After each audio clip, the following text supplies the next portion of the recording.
Hello and welcome to another episode of Video Game Logic. Today's show was recorded on March 26th, 2019. I'm your host, Gaming Psychologist, and with me, as always, the one who's not suffering. Caffeine Rage. And how do you know I'm not suffering being here?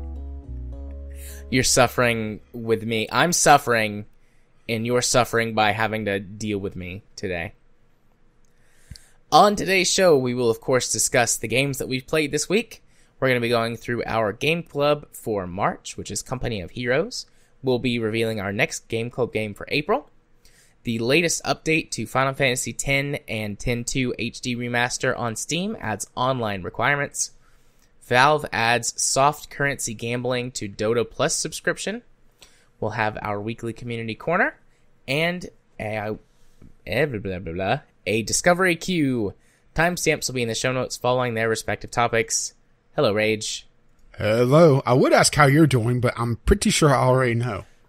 Yeah, I'm just going to blanket apologize to everyone this week. My voice and allergy... I mean, it's allergy season. It's been warm enough for the last week or so for things to start blooming and the plant sex to start happening. And I had to mow the yard for the first time of the season over the weekend. Well, I think I have a potential show title then. There you go. No. A nose full of plant jizz. If only it wasn't a game club week. But, I'm on like 8 different allergy medicines right now. And also my throat is sore and I'm full of sneezes and coughs. And I probably sound a little funny. So, well, that'll be a first. I'm just a hot mess tonight, y'all. So I apologize for any dip in quality of my audio compared to usual, or any noises or missed coughs. I'm gonna do my best, but we'll see. We shall see. Yeah, and to add to things, I've been having connectivity issues over the weekend. I'm looking decent right now, but my upload will be okay-ish, which I realize when I say okay-ish, you're looking at my upload. It's like, I want that, right? Yeah, your upload when it's busted is still better than my upload speed when it said it's it's supposed to be hitting 50 right on the nose, and I've been anywhere from 5 to about 45. And it seems like it's just a random number generator when I hit speed test. Download's been perfectly fine, though. Actually, download's been better than usual. But then again, it could be just because there's an outage in the area, so I'm getting all the bandwidth. All the bandwidth. Yeah, usually my download speed, it's like a marathon run. It start off... I'm going to say slow, and you're just going to sit there and roll your eyes. But it'll slowly build up to my full download speed, or as fast as my computer can handle this internet. But lately, it's just been a sprint pretty much instantly to either full or almost full download speed. Which, tells me that there's not a lot of people online right now in my area. But also it means that because there's a service outage, and even though I'm not offline, it's interrupting my service, I'm going to have a pretty substantial credit on my account when this is over with, because this is going on to a week now. Nice. I just did a quick speed test, and the numbers will be slightly off because we're actively using the connection right now. But my download is hitting pretty much peak at 114 megabits per second, and my upload is also pretty close to peak at 11 megabits per second. And you're like, oh, I'm only getting 32 megabits per second. It's so bad. And I'm like, I'm going to strangle you. Because your bad is 3 times better than my best. Yeah, I'm running speed test right now. I'm sitting at 550, 580, 600, 640, 680.17. Upload is bouncing around the upper 30s, low 40s. I could hear that glare. You can hear the seething anger. To be fair, I do pay for it. It's just under $100 a month for me. But then again, there's nothing near me. So, what I would go out to eat with, throw at the internet instead. Yeah, that's still not very expensive, like, for what speeds you're getting. Because I think we pay $75 a month. Yeah, I'm for right mine. I'm at 95, but I don't have TV at all. I don't have phone at all. Well, neither do we. Literally just the internet. Yep. But when you live out in the boonies, you pay extra to get that extra speed, right? Yeah, but I mean, I'd happily pay another $20-ish a month to get roughly 5 times the speed. Or more. But let's stop talking about your internet, which makes me sad because it's so good. How about we talk about other good things then? Indeed. You want to talk about the games that we played, or do you have something to bring up between here and there? Oh, actually, I was going to go into games we played, but if you want to talk about something else, I mean, nope, that would go for it. That wouldn't be a first. I'm going to just destroy a cough drop with my mouth motions, and you talk about the game that you played. Oh, yeah, suck it. Yeah, I am. So, games I played. Well, I should say game I played because I only had the one because I focused on getting through Company of Heroes or as much as I could. Well, stand is probably not the proper term, but we'll go with it anyway. So, I got a review code for One Finger Death Punch 2 pretty much the day of recording the last episode. So, as I was bad-mouthing the mobile version of the original game, I got review code for the follow-up. And this game is pretty much the reason why I wanted the mobile version to be good, because it is actually a hell of a lot of fun.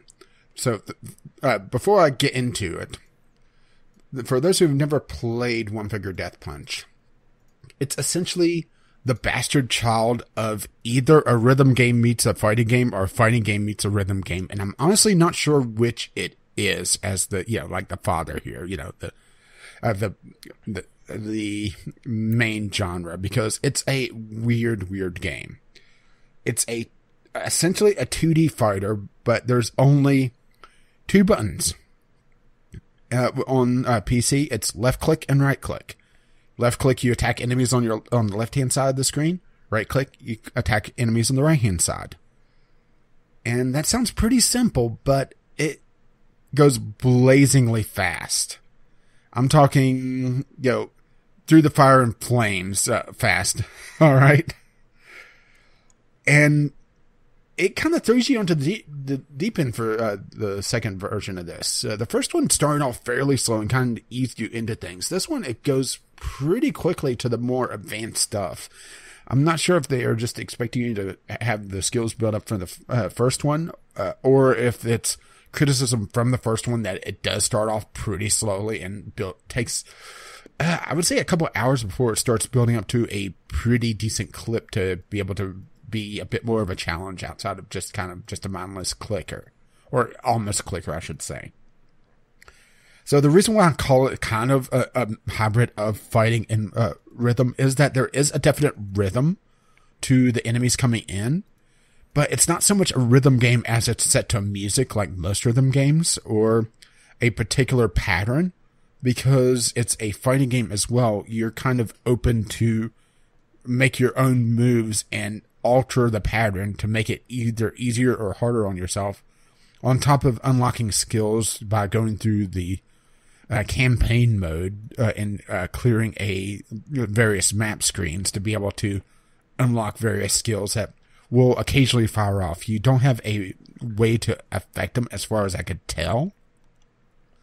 They just happen on internal timers, and the more the more skill gems you put into them, the more often they fire off. And it could be things like, well, you get a laser sword that's definitely not a lightsaber that instantly one hit kills anything. Some enemies are just one hit kills anyway, but others, are multi-hits, and they're denoted by their color.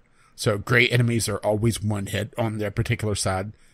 I believe it's blue enemies are always 2 hits, and sometimes it's 2 hits on that particular side, or they'll like sidestep you and try to get behind you and get a free punch in. So it would be like left, right, or right, left.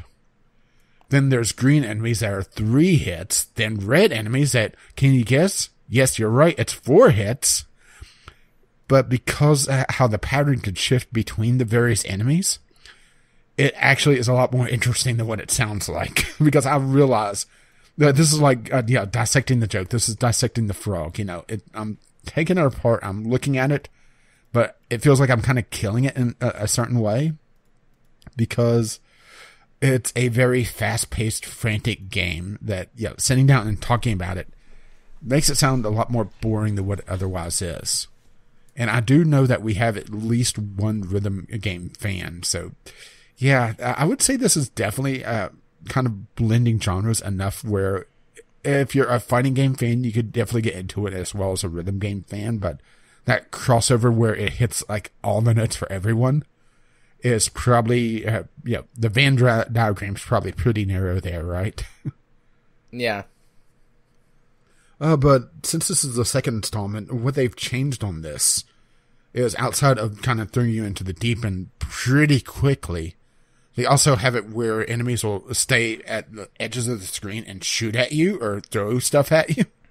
And you have to either block or dodge or catch the weapons, and then you have an opportunity to either throw them back or throw them at other enemies on the screen, which also kind of throws a monkey wrench into the whole pattern because you're having to keep track on multiple levels because the thrown projectiles are essentially above you and they kind of arc down into you, while the indicators for the rest of the enemies are kind of below the ground level. It's if you remember the early 2000s when all the stick figure fighter animations were going on, it looks a lot like that, and it's as over the top. You'll occasionally grab a guy and just rip his arms off, or just do some sort of breakdance move that just is killing everyone. And honestly, some of those moves, it feels a little lost because the game gets so quick, quickly, that I'm not really paying attention to what my guy is actually doing because I'm trying to focus on all the enemies incoming. It almost feels like a spectator game in a way because of it. Because there's just so much spectacle, but there's just so much going on. Maybe it's just the fact that I'm, kind of a noob in the rhythm game genre, and I don't really play fighting games, so I don't have the mindset that that quick reaction time to be able to appreciate the spectacle going on as well as actually doing decent enough to continue on. And this. Outside of certain modes, you typically have somewhere between 5 and 10 hits depending on the level on the campaign mode. And it's pretty generous on that. And also, occasionally during some levels, you'll hit an enemy and they'll drop a health pack for you and you'll regenerate a health point. So it's pretty easy to get through most of the levels, but to do well enough to get all 5 stars because it's a 5-star system instead of a 3-star system. Figure that one out. It's a lot more difficult to be able to do that. And let's see, additional modes. There's a co-op mode, which is essentially a couch co-op tag team mode, which is interesting. It's a lot more difficult, supposedly. I haven't been able to play it myself because, it's couch co-op. But, how they balanced it is they make it a lot more difficult, but the person that's tagged out slowly regenerates their health, so you're having to try to balance, regenerating your health, but maybe one guy's better than the other, so you have to kind of balance out things like that. Right. They have a survival tower, which is pretty much what you expect. Just go until you die, and it rank you based on how many enemies you kill. And probably the funniest mode I encountered. I don't think I played all the different modes, and there may be others to come out because I'm playing a review build that's still a month out, I believe. is, now I'm blanking on the damn name of it. It's No Pico No or something like that. Anyway, what it is a JPEG of a cat comes on screen and blocks part of it. And That's interesting. And you're having to time part of the screen, essentially not being able to see it. It's a sort of a half blind mode. It's really interesting just how they do it. And everything's still going on as fast and frantic as normal mode, but you're also throwing in the additional timing element. And because you're only able to see, I would say, a third of the left-hand side of the screen that you normally would, you have to kind of remember and try to figure out the pacing of the enemies coming in as well. It's one of those things that it's sounds like a joke mode, but it's a really interesting addition to a game that honestly is very simple on its basis, but it picks up very quickly.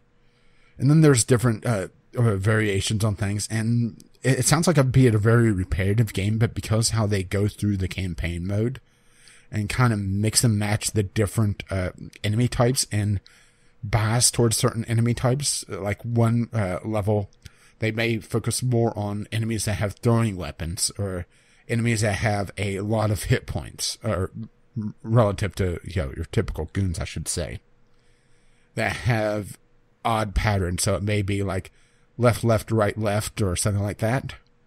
It throws enough of a variation in things to make things interesting. Plus, there's brawlers where whenever you attack them, you enter a sort of a mini game. There's struggle fights where you have to, typically you have to spam. I just turned on easy mode for those because I found them kind of not really difficult, but it was interrupting the pace too much, where you'll go into essentially a lightsaber battle and you're crossing swords, and whoever spams the button enough wins the battle and slices the head off the other person. Really cool, but it was breaking the pace of things because it is a very frantic game. It has that fast pace, but I realized that they were meant to be kind of just a slowdown moment, but the rounds are so quick anyway that it doesn't really feel like it's necessary. Boss fights are also thrown in here and there. They swap between different modes, so occasionally there'll be a typical goon that you have to hit several times, and there'll be a struggle fight or a timing battle, which is also kind of interesting, where it plays out animation, and then you have a short window to hit the appropriate buttons to be able to get an attack in to knock some health off of them. Like I said, enough variance to kind of keep things fairly fresh, but at the core of it, it's still the same basic premise. You're on this like speed trip, going through a very simple rhythm game mixed with a fighting game. Trying to think if there's anything else really. It's due to come out next month. It has a pretty cheap price point. It's under $10. And the developer said that it's pretty much a superior version of the first one. And from when I played of it, I would have to agree. I did have it crash once, but like I said, it is review code of a game that's over a month out. Or I should say right at a month out. I think it comes out in late April. So, yeah. Any questions? I don't think so. I would say it's definitely worth a check out if you're interested in this sort of game, or want something to pick up and play for a very short amount of time. If you're looking for something with a lot of depth to it, or something that you could play for hundreds of hours, no, this is definitely not it. But something to goof off with every so often, definitely worth a look. Sweet. Well, I'm glad you like this one more than you liked. Well, the problem with the other one, it wasn't the fact that it was a bad game. Actually, I was really enjoying it. It was infected with so much mobile game bullshit that it put me off of it. I mean, right. I was having a blast with the first 10 or 15 minutes before they started really ramping it up. Because at the start, I noticed this is for the Android version, I should clarify, not the new one that's coming out on Steam in next month. I noticed that it had a stamina system. I noticed that there was a premium currency. So, I knew that there was going to be some mobile game bullshit already. But when they started throwing in ads after every single 30-second match that were actually longer than the match themselves at times, that's when I was done. That was too much for me. This, because it's a premium game, for lack of a better term there, it doesn't have the trappings of a mobile title. So, it gets back down to the elements of what the game actually is. And, you don't have microtransactions out the wazoo, even though it does feel like the UI is built around a mobile device. In particular, the map screen, where, it's the, pretty typical, click to move somewhere. But if you're clicking somewhere that you have a clear path to, but is more than one jump away, it won't allow you to do it. You have to click on each individual step of the route. So, it feels like it's meant for a more simplistic interface, or more simplistic controls. So, I would say that I would expect a mobile version of this eventually, and I'm not sure if it would be a premium game or not. But, that's, kind of splitting hairs on this one, because, I'm not looking at the mobile version of this yet. I'm looking at the PC version. Right.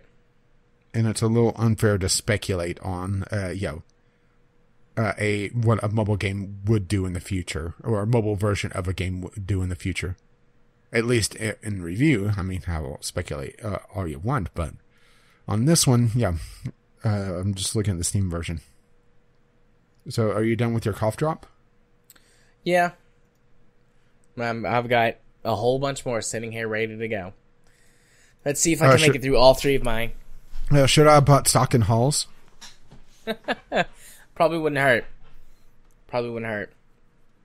All right. So I've got 3 games that I played this week, aside from Company of Heroes. The first one's going to be really easy to get through here, because it's a pile of garbage. It's called Steamulator 2019. And I've talked about the game that this is, I don't know, inspired by, or sort of copied, but badly. Reigns. And Reigns has got a couple of sequels, but the point behind that is that you've got essentially 4 different things that you're trying to keep balanced for as long as possible by making simple yes or no decisions that give you some vague idea of the consequences, but you're not 100% sure what those are. And there's interesting little events that are triggered, and some pretty cool, side story, and then, you find out what was really going on the whole time, sort of deal in Reigns. And this game says, okay, but what if I do that and do, memes, right? Let's do some memes, okay? Cool. And it's all memes and jokes and things based around stuff in the gaming industry. So what it is that you're basically in charge of Steam, and you're deciding what games... So you're Gaben? Yeah, you're Gaben, and you get to decide what games are going to go on Steam and which games are not going to go on Steam. And there's occasionally another little decision that's it popped up. Smethesda, see what they did there, wants to introduce paid mods. Do you allow them to introduce paid mods or not? And you can be like, yeah, everybody loves money. Or you can be like, no, I fucking hate money. Lands at the Border, a role-playing shooter game about guns. Publish? Yeah. Yep, you're looking at one of the screenshots. So this one, the Tying of Isaac, roguelike RPG shooter, publish. Yeah, but none of these are published by Valve. A developer wants to add a loot box mechanic that lets players get random items for real money. Allow? ? Nope. Empire Complete War, a strategy game, publish. And, I mean, it doesn't, specifically pick games that have been published by Valve. It's just games. And you've got your 4 bars that you have to keep balanced. There's morale, players, devs, and money. And you have to keep those, without either completely maxing out or completely bottoming out for as long as possible. And, I mean, there is a couple of little things that I found on a few playthroughs. But what Reigns does is that it adds this sort of continuation element to the story. And like after you die the first time in Reigns, you find out like, oh yes, so you get to try again because you made this deal or got this curse or something that you're forced to live over and over again until basically you get it right, and then you discover what's going on behind the scenes. But this one just makes you start over every time, and there doesn't seem to be any continuation between the playthroughs. You got these objectives that it tells you to complete, which there's 3: complete Project Greenlight, launch a bot, and launch Full Life 3, which is Half-Life 3. But it doesn't give you any sort of road for how to get there or what to do. I completed Project Greenlight on one playthrough somehow. Like, I just was sort of at one point just like randomly moving, saying yes or no to things. And apparently I said yes or no to the correct thing to give me green light. But I don't know. The game just doesn't tell you things properly. Like, basically, whenever you go to make a decision and you pull it to the left for no or the right for yes, which it says swipe on there. I don't know if this is on mobile devices. I actually haven't checked. I don't know if it was intended just to be on mobile devices, but that's a little frustrating thing. But you pull it left or right, and you will see an icon appear above one of the 4 meters that you're supposed to be tracking, and it will be big or small, but there's different symbols for each of the different ones, and it doesn't tell you what the symbols mean. And sometimes they do different things, so you'll get one symbol that's big one time, and it will be a really large increase. And then you'll get the same symbol that's big next time, and you think, yes, so this symbol means it's probably going to go up a lot. And then it decreases. So there's no consistency in their art design, or there are very small, subtle differences that good to see that I can't tell. They held to their core design then, because I looked at their pedigree. They did Quester, which is essentially the same idea, only with a fantasy, quest party. And oh, hey, my phone's on silent. Obviously. Yeah. If memory serves correctly, I think I had the same complaints that they didn't really highlight exactly what was going on behind the scenes. It was very basic. I found it very irritating. Well, let's put it this way. I have a review of it on here. And yeah, I was less than impressed with it. Gotcha. Yeah, I mean, this game is this game is 99 cents. And if you're like, man, I'm really bored, I want to waste my money and maybe laugh at a couple of really bad jokes and puns, then maybe you should buy one of their other games, like I Can't Believe It's Not Gambling. Yeah. Is that the one with the... Yeah, it's the loot box simulator. They also did that. Yeah. No, that's also them.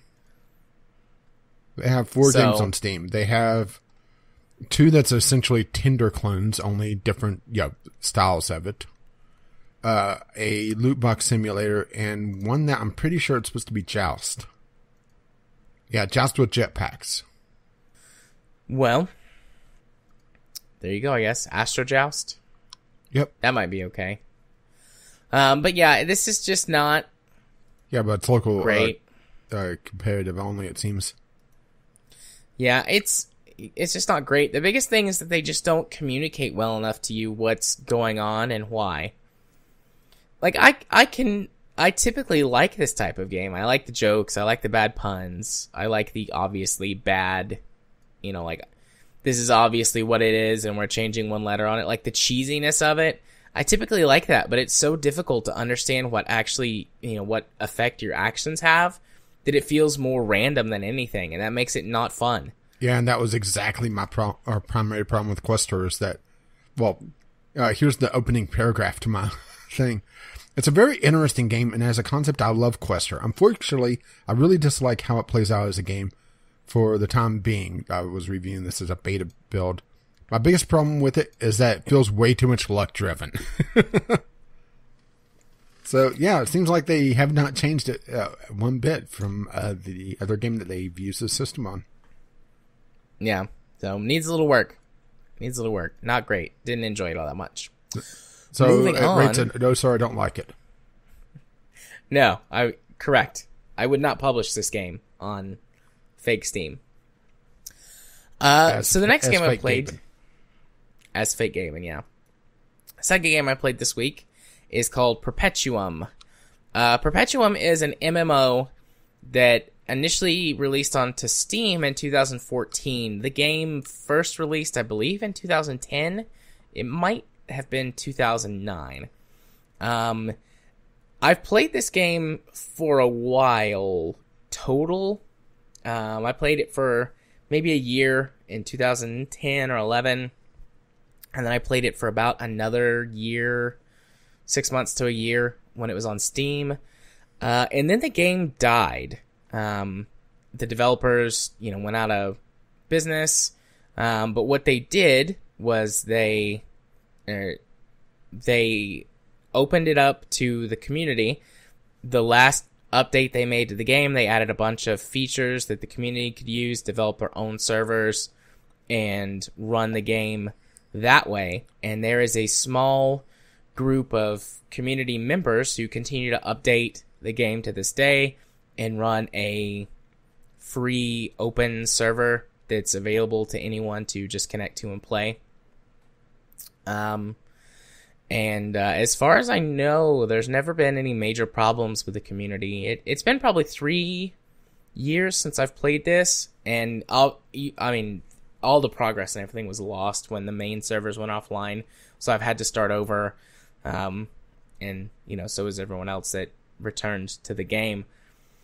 But I thought that was really cool, and I was just going through looking for something to play, either something new, something I hadn't played in a while, just something really to scratch that MMO itch that I get every once in a while.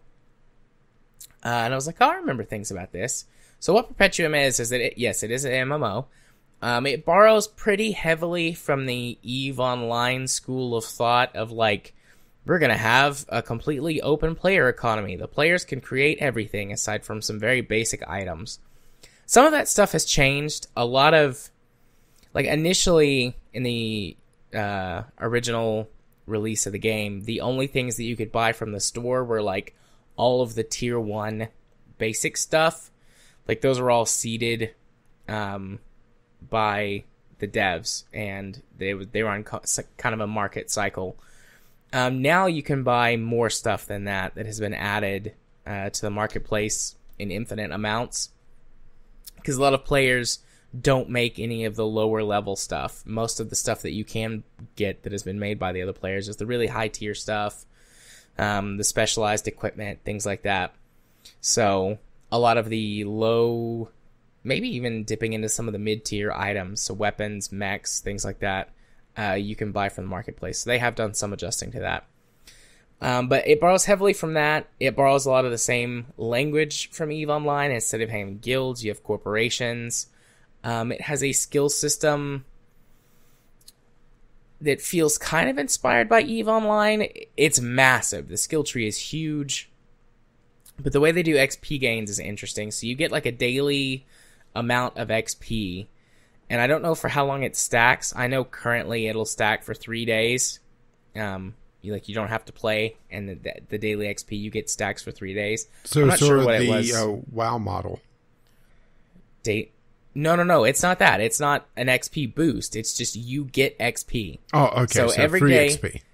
Yeah, every day you get 1,500 XP to be spent on your skills. And then you still earn XP through play, but it's very small. Most of your XP comes from the daily gains, or at least initially. Ever since I've been playing, they've had a really high XP booster, like a 25 or a 30 times XP booster. Normally, you just get 1 XP per action, period. So mining, harvesting, combat. Aside from mission rewards, everything that you did was just worth 1 XP. And then you most of your XP came from the daily stuff. But now I assume this is just an adjustment to make it more palatable to the community that exists now. It's had at least a base 25 times modifier on that, so everything you do is worth 25 XP. And over the weekend, it was up to 30 XP, or a 30 times multiplier. But there's this massive skill tree. You get daily XP that you can apply to it. But at any point in time, you can essentially respec your character for free and pull points out of something to put it into something else. So, one day if you're like, okay, I need to, I've spent 2 weeks mining, I've got all this stuff ready, now I need to refine it and then make stuff. So you pull all of your points out of mining and then you put them into the refining or the skill for refining. You do that, then you pull all of those points out from refining, put them into manufacturing, and you do that. And as you build up over time, eventually, you don't have to do that because you get everything. But it feels kind of cumbersome now, but at the time it was really interesting because I wasn't aware of any game that allowed you to actively respec with no penalties, just as many times as you wanted. There was no limit to it. You could change your points around at will. So I always thought that was pretty cool initially. But otherwise, it's a pretty standard, solid MMO. The story to it is that it's a few hundred years in the future. Earth is nearly out of energy, and for some reason we discovered this planet with sentient machines, and we figured out how to hijack their brains and take control of some of them, and now we're exploiting this planet for its resources and pitting the machine factions against each other to capitalize on their conflict. And you pick a starting faction, but that doesn't last very long because in sort of the EVE Online model, as soon as you get any amount of experience and level at all, you find a corporation or you create your own corporation and you go off and you do that. There are massive, like the big 3 factions that you can do missions for to earn reputation and special gear. Otherwise, it's one of those things that comes down to the player versus player combat and or cooperation. There are some like massive overarching goals that used to exist in the game at the end game. I don't know if they're still there. I haven't actually looked into it, but it would be essentially sort of like your dailies or your weeklies to get resources to teleport back to Earth, or start a war between factions, or resolve a war between factions, those sorts of things. And you would get bonuses of some kind for doing those. I don't know if they still exist. I would imagine that they still do, but the community numbers are greatly reduced compared to when this game was, I guess you could say, at its peak. It was never a big MMO to start with. It kind of came out in that era where MMOs were like the thing and everybody had an MMO. But I'm trying to think if there's anything else special or interesting about it that sets it apart. I don't really think so. Just if you've played, the easiest thing to describe this as is like, think EVE Online, but with robots and less obsessiveness on my part. It's fun. I like, the gameplay, the soundtrack, and it does do a good job of scratching the general MMO itch of like, yes, I just need to do something that's a little bit, kind of repetitive, work on something sort of slowly while I'm doing something else in the background sort of deals. Like it scratches that itch for me. And, I've had it for a long time. This is the first time that I've jumped on to the free, or the community server. Everyone seems to have been nice. I don't really interact with players all that much. I've had a couple of chats. Everyone I've talked to seems to be really nice. But I am terrified of getting off of the starting islands. So I guess that's there are different islands on this sort of archipelago. And there's like 2 islands that are the starter islands where that you're safe from PvP. And then once you get into sort of the main island chain, PvP is wide open. And the territory's kind of divided up. So, most people have been nice in chat, but I'm kind of like, I don't know if I ever want to leave the starting island. I'm fine here. This is cool. So, it's fun, though. I enjoy it. If you're someone who's interested in this type of thing, it's only $5. There's no subscription fee. There's no premium shop. There's no microtransactions. There's none of that. There are sort of special items you can get, but they're all gained via in-game stuff, either currency, the money, which is called Nick, I think, NIC, and then there's badges and like faction currencies you can get for completing the faction missions, and that's how you get all of the sort of air quotes premium items. Because there are things like additional XP boosters you can get and resource multipliers and stuff. But there's no way to pay real money for them, as far as I can tell. It's definitely not in-game. They do have a Patreon, the team that keeps the server running and updating the game still. I don't know if there's any kind of premium service you can get through there. I actually didn't go check. But at least in-game, there's none of that crap. So it runs well on most hardware. It doesn't like my laptop, but lots of games don't like my laptop. Just running on integrated graphics on a like a 6-year-old machine is, sketchy at best most of the time. So it does not like my laptop, but I mean, it'll run it over 100 FPS easy on my desktop. So even a modest gaming PC could run it fairly well. So, it's a good game. Good game if you're looking for, what it has to offer. And then the third game that I played is described as EVE Offline by many members of the community, and the developer said that he was heavily inspired by EVE Online. Well, that's a weird way to spell X3.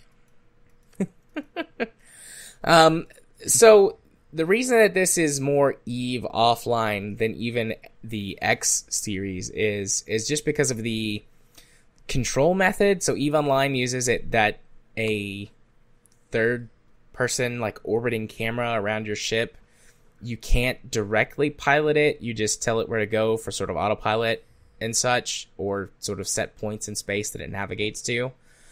And that's how this game plays out. You do have some manual control of your ship, but it's real bad.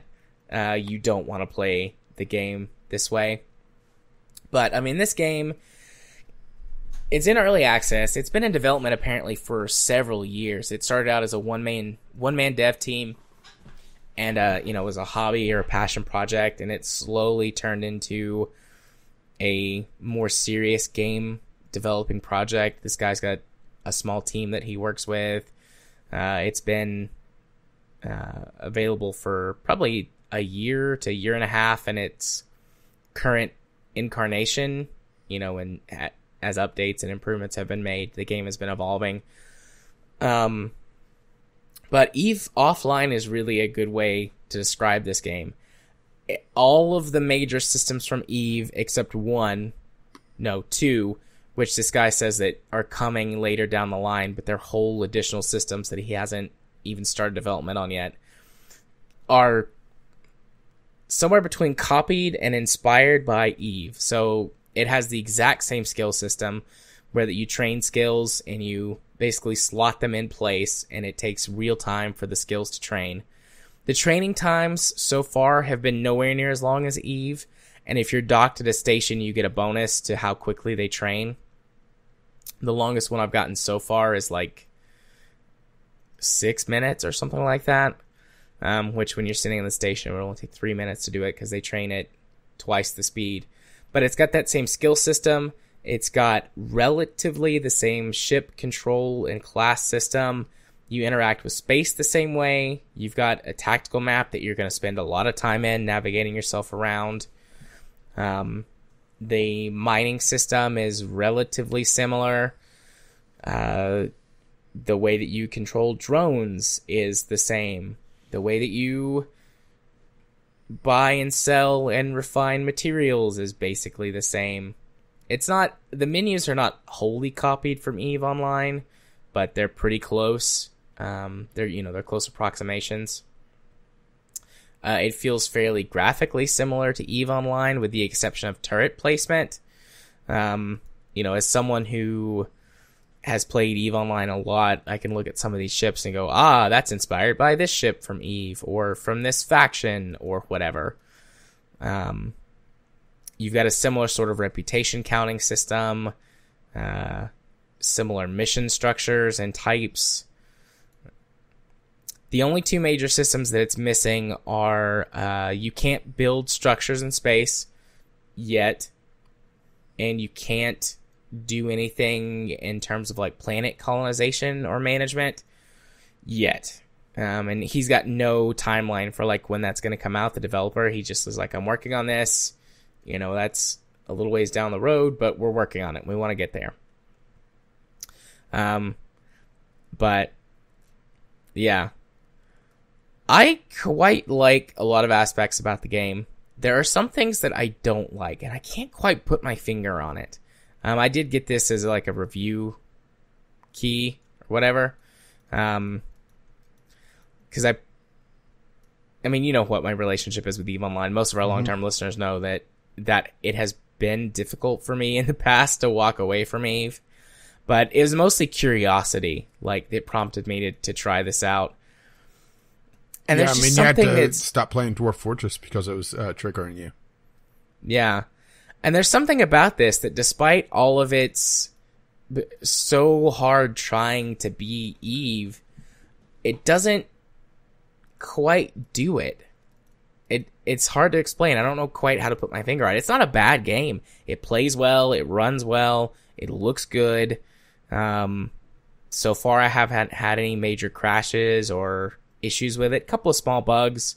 You know, like you warp into a system and something doesn't load, or you come out of a space station and your ship is kind of like stuck on something in space. But those are very easy fixes. You just redock with a station and come back out, or you warp out of the sector and come back, and then it forces the sector to reload, and the thing will have loaded into place, whatever it is. Like a couple of fairly minor bugs. No crashes, no major graphical weirdness or anything like that. So, you know, for what it's at, it's a very stable, fairly polished game for its stage of development. Like you can tell that the team has put a lot of time and effort and energy into it. But there's just something about it that's just like, this doesn't feel right. And I don't know if it's because I've spent so much time in EVE that even the small details that I can't quite point out, can't quite put into words, you know, but I can tell that they're not right. It could be the lack of people. I typically avoided people in EVE, except for when I would join a corporation and then get up to some kind of shenanigans. But, you know, obviously there's no people. This isn't an online game. You know, everyone's NPCs. So there's no chatter. There's no community interaction. There's no wars going on in the background. At least with that attitude. There's no big trade hubs. So there is one thing that this game has that EVE does not, which is a single-player story, which I haven't really discovered very much about. The game, you drop in, you do your character creation. The game gives you some history for the universe that you're in, and, you know, it goes through the tutorial, introduces you to everything, gives you your first ship, and they're like, okay, go see so-and-so for... you know, to find out about whatever. And then you're just sort of left to your own devices. And I'm like, okay, well, I know over there's the story if I want to go follow it. But actually what I'm going to do is I'm going to check out the mining system. I'm going to mine for an hour. And then I'm going to check out the mission system. And I'm going to do missions for an hour. And I'm going to, you know, do this or that and check out all these things for an hour or two. And I kind of picked apart most of the systems in the game. I don't quite understand the crafting and the refining system yet. I think that might be one of the biggest issues that this game needs a lot more work on, is explanations of things. Some sort of encyclopedia or something that I can refer to be like, okay, so I need this. Where do I get this? What does it do? Where does it come from? Because for most things, it's pretty easy to get information in the game. You want to know something about the faction? The factions, you can see that. You can look up when you go check your reputation with the factions, you can get like a brief history and an overview of all the factions. The missions are very well spelled out. The menu system is fine to navigate through to find anything you need in relation to a mission or something from your sensor data or a scan or whatever.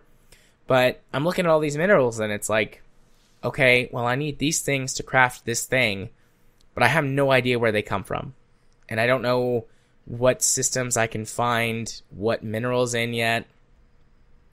And some of that took time to learn in EVE as well. The game has a similar sector security system to EVE, and basically the more dangerous the place you went to, the higher rarity of minerals and things there were to mine. So I get that, but there's not even a table or a chart or an easy way to find any of this stuff out. Whereas in EVE, not only were there like 15 bajillion players who had done it and compiled spreadsheets, but even in the game itself, you could go through and look at each of the different things and see, yes, this material breaks down to these 3 things, which are used to produce this or that or whatever. And there's none of that in game for this.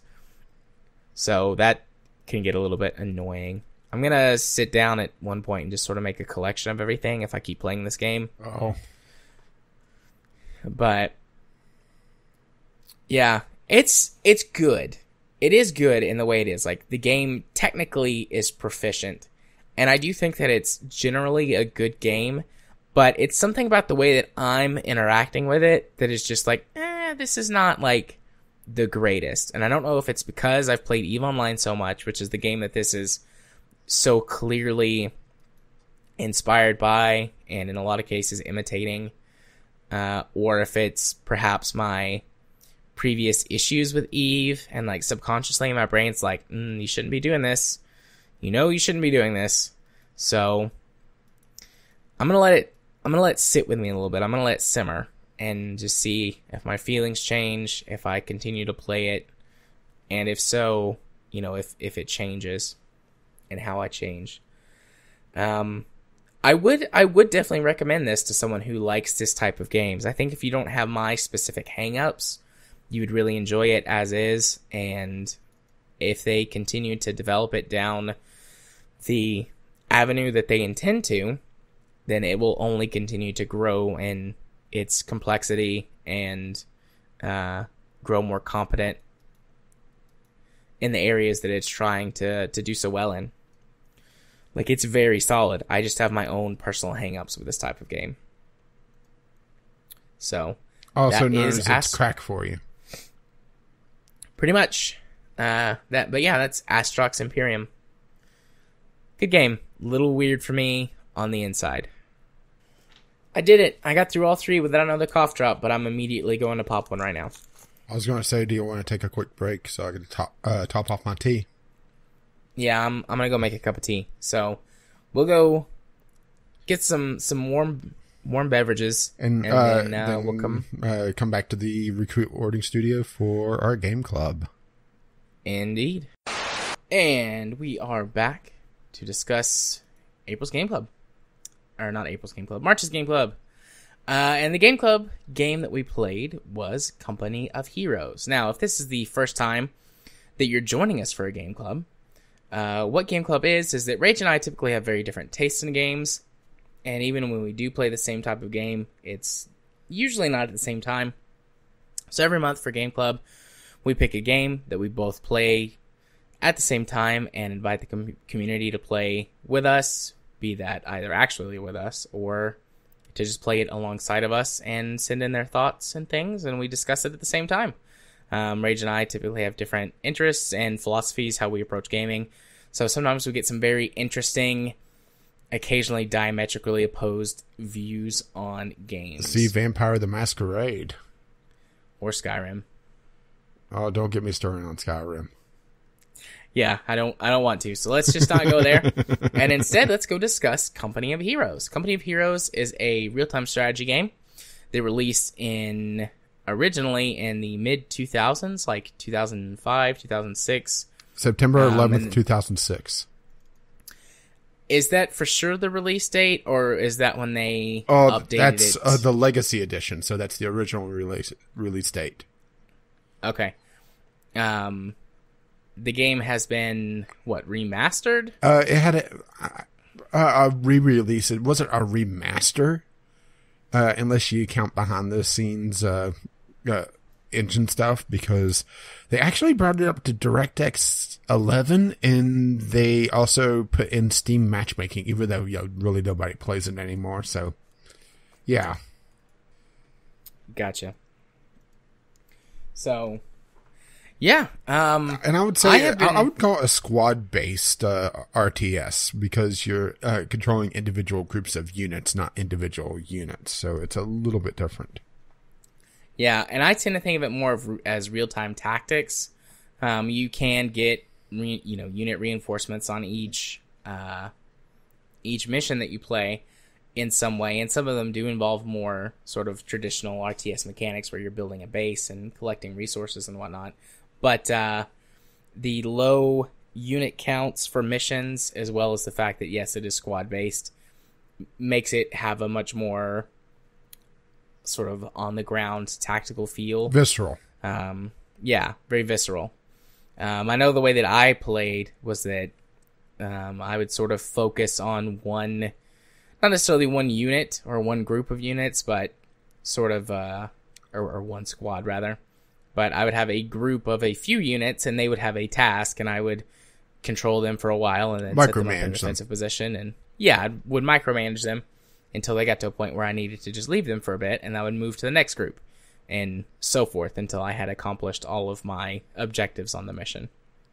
Yeah, and I was taking it more like a traditional RTS where it wasn't on every mission I was able to do this, but I was juggling a couple different units or groups of units, trying pincer maneuvers and flanking tactics, depending on the map, because it really varies. There's some more open maps on the campaign, but then a lot of times they force you into more corridor-laden maps, where the enemy is just kind of hanging out instead of actively attacking. And it's kind of weird how they go back and forth between these two extremes, honestly, because at some points it almost feels like a MMO dungeon where, all the monsters are just kind of hanging out in the dungeon. That's what it felt like on some of the Company of Heroes maps. The units were just hanging out, waiting for you to come along to kill them. Right, which I honestly preferred the smaller, tighter maps. Typically, they were towns. There's a couple of the air quotes, there's a couple of the outdoors or wilderness, whatever type of maps that are more closed off. But I really liked the city fighting. Going from street to street, moving up mortar teams and artillery barrages, and that was kind of enemies and garrisoning buildings. That was the kind of the newsreel highlight of World War II was the city fighting, just like trench warfare was for World War I. It's what that one war was remembered for most outside of I should say in the European theater, because remember, World War II was a true world war where it was multiple theaters, as opposed to World War I, where you could really just call it a European war. Well, they were mostly, I should say. Yeah, I would say the bulk of World War I was concentrated in Europe, but there was fighting in other places of the world. Yeah, I was saying mostly, but in World War II it was a lot more spread out. Yeah. You had the Pacific and the European theaters, and you had the African theater in World War II. That was a lot more important to one another. Yeah. The main campaign, or the first campaign, there's 5 or 6 campaigns in total. Well, also it's based off the DLC, which I think the Steam edition pretty much includes it at this point, doesn't it? Actually, I'm heading over to double check that. Actually, no, it does not. It just includes the base version. It's just the base version, but honestly, I would strongly suggest getting the complete package, which is Opposing Fronts and Tales of Valor, which is the British campaign and the German campaign, which each of the different main factions has a very different play style, which I really appreciated. The British are more mobile with a mobile command post, and the Germans are more based around tank warfare, if I recall correctly. Yeah, the United States has got a lot of specialized infantry, which, I mean, everyone has their specialty units, but the U.S. seems to get a lot more infantry-based things, whereas the Germans, they've got a lot more mechanized warfare. They've got more tanks, and they've got more armored units, because the United States has got the Sherman, the Abrams tank, the Sherman, the Crocodile. Sherman. Yeah, the Sherman, the Crocodile, the Wolverines, which is only available in like 1 or 2 of the campaign missions. And I never used that damn thing. I didn't either. The Wolverine is a tank destroyer for anyone out there who doesn't know. So it is extremely vulnerable to return fire, but it's got a much more powerful gun, so it can take out tanks and armored positions faster. Yeah, but honestly, it feels like the Wolverine really isn't needed in the balance of things because of how the game is. The game is still set in the rock, paper, scissors-esque balance where armored units are strong against infantry for the most part. Infantry is strong against, I would guess, more artillery, indirect fire, that sort of thing. But indirect fire and other tanks are very strong against other tanks. But because of how the game sets up the tanks as essentially a moving target, because there's the side armor and the rear armor, and the rear armor is a lot thinner, just like in real life. So if a infantry unit with the proper weapons can get behind it or get close enough to lob sticky grenades at the tank, an infantry unit can disable a tank, but vice versa. A tank that is upgraded enough and is controlled properly could just decimate an infantry unit. And this is even before you get into commander abilities, which as you progress through the level or even in multiplayer going back and forth, you gain experience by killing enemies and holding control points, which is also your resource system, which we haven't even touched on yet, or base building, which you build up a set of command points, which in multiplayer is one of 3 different trees that you could go down. But in the campaign mode, you're always limited to one of the 3, and you're usually forced into like one major choice. Yeah. So that is also sort of a counterbalance, but they are usually on a strong timer or use a lot of resources. Yeah. I will say before we get too far away from it, talking about the sort of game balance of unit types and things, I'm, I don't know, an amateur World War II like history buff. Like I used to, back when the History Channel actually had interesting historical shows. You mean the on Hitler there. Channel? Yeah, I used to watch all of their World War II stuff and have seen tons of World War II documentaries, and the companies that are actually in the game, like Able Company and Dog Company and stuff. Like I've seen some documentaries that talk to people from there, or that were in those companies in World War II that survived, and talking about like infantry, like sneaking up behind or beside a tank and sticky bombs and things like that. Like that was that's why you always want to deploy infantry to cover your tanks. Like in a stand-up fight, 9 times out of 10, a tank is going to destroy, just absolutely eviscerate an infantry squad. But if a single soldier can hide and surprise a tank, especially in World War II when they didn't have things like a blade of armor, or sort of multiple layers of armor, like you see in some modern vehicles, they'll have, for example, like a cage that's around the outside of the tank. You're like, well, what the hell is that supposed to do? Well, what that does is that triggers munitions early so that the or reactive shaped armor. charges, or reactive armor, which will sort of blast outward at a projectile that's coming in. Like before all of that stuff existed, a single guy with I believe a Panzerfaust is like they're teeny tiny rocket launchers that only had an effective range of 20 feet, But, you sneak a guy up close enough to a tank, you could take out a Sherman with a single Panzerfaust. Yeah, which one guy can wipe out a tank. if the guy is able to kill the tank, or the tank had it coming, because the tank really should have heard that guy's brass balls banging against one another.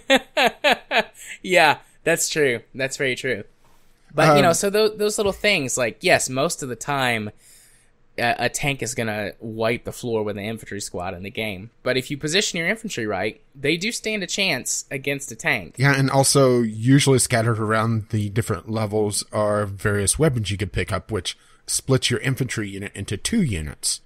So, like, if you pick up a heavy... Sometimes. Yeah, sometimes. It depends on what kind of weapons you pick up. And also it depends on how many guys are left in that particular unit. Yeah, that's true. That's true. Because you start off, at least with the Americans, the base infantry riflemen have 6 guys in it as a unit. Well, if they pick up a machine gun that uses 3 guys, it'll split into 2 units of 3, and then you can possibly bring in reinforcements depending on the map and where you are, because it requires you to be within range of a HQ or paratroopers within a drop zone to just drop from the sky. But if the infantry unit only has 3 guys left in it, well, they're all going to pick up the machine gun, and you lose the infantry unit, and you get a machine gun unit instead. So you can't just blindly pick up weapons, otherwise you're going to run out of units, particularly on some of the more insidious maps where, you are having to hold out. Your defense maps are very bad about it. Some of the kind of more run and gun maps are a bit tougher if you're not paying very close attention to your units. Yeah. But yeah, and there's some of those weapons pickups are only as far as I can tell only really available as pickups. Like the bazookas, I couldn't really find a way to build those units. So unless yeah, it's later you can't. On. The airborne guys can, one of the upgrades for them is a bazooka. Like on the individual units, how you could upgrade them individually. Yeah. Individually upgrade the individuals. Got it. Yeah. You got it. Good job. They got a bazooka, which would replace one of the riflemen with a bazooka, and he would occasionally blow himself up. Themselves got a BAR, which is a machine gun, or an assault rifle. The Rangers would get a Tommy gun. Yeah. Otherwise, which, as far as I can tell, was a flat upgrade. Yeah. It's interesting though. Like you could definitely tell a difference. Like for example, if you upgrade the airborne guys to a bazooka, one of those guys is now shooting a bazooka at other units, and yeah, if you hit a guy, you kill him. But they're extremely inaccurate against individuals, so you lose some of the effectiveness against infantry. Yeah, with that squad. Yeah, some of them are not a good upgrade unless it's a very particular upgrade. I think the recoilless rifles actually were not as good against infantry. Yeah. So it's one of those things that it was kind of a side grade, which I actually really liked. Having that tactical choice. And it not just being just a blind, well, I got enough resources to upgrade all my units now, so I'll go around blindly click. No, it's not. Doesn't work like that. And it requires you to specialize particular units. You want your guys that are escorting the armor to be able to take out other armor, so you'd want to upgrade them to recoilless rifles and bazookas and all of that.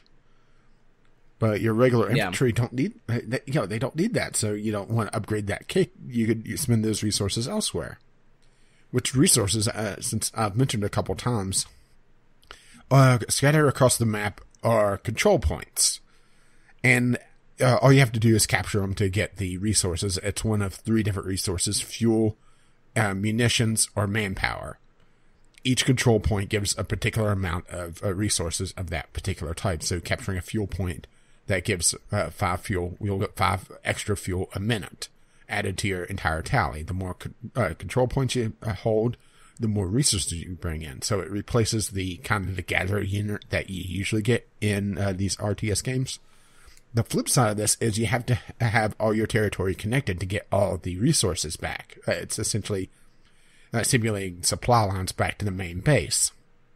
If you get your territory cut off, you lose everything from the far side of that. So if you lose, a narrow strip of land that was connecting a lot of territory, you lose a lot of resources coming in. But you could also build up particular control points for actually a fairly hefty amount, at least in the early game, to essentially reinforce it. So they have to destroy the outpost before they could start capturing the point. So it gives you time to react. And it also, I think it was not quite a double, but it was close to it. It depended, It depended on the control point and the type of resource, right? Yeah, because manpower never got a bonus. At least not that I saw. They just, got the defensive aspect of it, and then you would obviously get the warning if it was being attacked. And I think munitions doubled, and then I think fuel was an extra 50%. But anyway, it was usually in your best interest to fortify at least some of your control points. But it was a hefty price to pay, but it's something that if you're able to hold on to that territory for long enough, it would pay it back and then some. Depending on the resource, of course. But everything costs one or a combination of all three of those. So building a tank required fuel and munitions, if I recall correctly. Infantry, of course, cost manpower, but sometimes munitions as well. That sort of thing. And it was one of those things that the AI was fairly decent at prodding territory, but not always. So sometimes it would just get fixated on a particular point, and you could just put up staggered defenses there, which engineers, and depending on the command points that you spend, your infantry could build static defenses, landmines, machine gun nests, which your infantry could hide in as well, barbed wire, and sandbags. With sandbags provided cover, barbed wire cut off movement outside of armored cavalry or engineers that had wire cutters to be able to get rid of it. So there was a little bit of a rock, paper, scissors there to, cut off infantry, but you're opening yourself up to possibly, heavier units coming in to break that, which I kind of liked. I have to say I really, really like the cover mechanics in this game, which when feels odd to say about a strategy game, but there are definitely some foibles with it. It's mostly the AI going like, derp, derp, I'm going to stand on both sides of this wall. Yeah, well, there's essentially three levels of cover. It's a guy standing on the field has no cover whatsoever. Then there's light cover, which whenever you're against it, you get a set percentage of damage resistance, essentially. It basically all bounces off damage resistance or damage avoidance. But, that's cover, right? Like hiding in the bushes or the long grass would be like light cover. And typically a unit that's in light cover would be able to outlast a unit that is in no cover unless there's a severe numbers disadvantage. Then there's heavy cover, which is like hiding behind walls or fences and that sort of thing, or hiding in the doorways of buildings like that. And that's not even counting, getting into buildings, which is actually above heavy cover.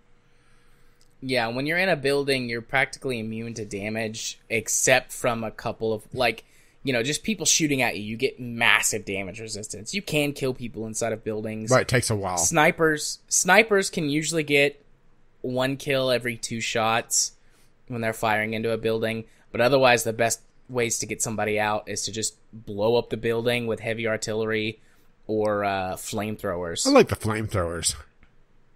Yeah, they make pretty fires. But I do like the cover system. It's interesting, and when it works, whenever the AI doesn't fuck up, typically if you hold down the right mouse button, essentially force a facing, which is a lot more important on armor, but it works as well for infantry, particularly infantry that has to set up a weapon like machine gunners, mortars, that sort of thing. And it gives you a basic idea of where they're going to stand. It'll put like little dots on the ground, and there'll be different colors, red, yellow, or green for no cover, medium cover, and then heavy cover. Yeah, but the thing is that the AI kind of covers both sides of the map. Of course, the AI opponent handles their side of things, but also there's an AI for your soldiers. And the idea of it is to make it a little bit more realistic where your soldiers will try to run to cover. It's not like, pretty much every other RTS where soldiers will stand out in the open and fire one another like the redcoats standing in lines, right? Yeah, if they start getting shot at, they will move a small distance to try to get to cover. They won't, like, run across the map. But if they're kind of standing in the open and there's some trees beside them, they'll try and get behind the trees on their own. Or they'll, try and dive behind something to get some cover. But the problem is that the AI for the cover mechanics doesn't seem to be all that intelligent. There's been a lot of times that my guys would just dive in the middle of the road into light cover when there was heavy cover right next to them. They would often leave cover. They would get on the wrong side of cover, which I'm honestly not sure if that counts or not. I know that there is flanking in the game, but... Yeah, I don't think it counts because the game does heavily promote flanking. Like, for example, the anti-tank guns that, infantry can commandeer. They've got sort of plate shielding in the front. And they can soak up a lot of damage, even from armor, before they get taken out. But if you get just an infantry squad to the side of them or behind them, you can wipe them out really quickly. Because it counts those guys as not being in any cover, and because they're manning the guns, they just stand there. So... Yeah, which is kind of frustrating just to see the AI for your soldiers break the most interesting part of this game, honestly, because having a cover system and a flanking system in an RTS opens up a lot of strategic possibilities, but because the AI could just derp out at times, and that's not even counting the times that you tell a unit to attack another unit and the other unit starts to run away, they'll leave cover and follow them. There was I haven't actually seen that happen. Oh, like whenever they get the little panic symbol that they're running back to HQ. The retreat. I've actually had I lost a couple of units because they would. I was trying to get them to finish off a mortar team, and they retreated. And my guys just ran after them right into a couple of tanks. So, and I didn't catch it in time, so, that was a couple infantry units lost. And there's also a veterinary system where as units gain experience fighting, they rank up and they get a bit of a damage bonus and a bit of damage resistance from what I can tell. And you can also call in... Yeah, you can call in the units from the previous map as well for a lot more resources.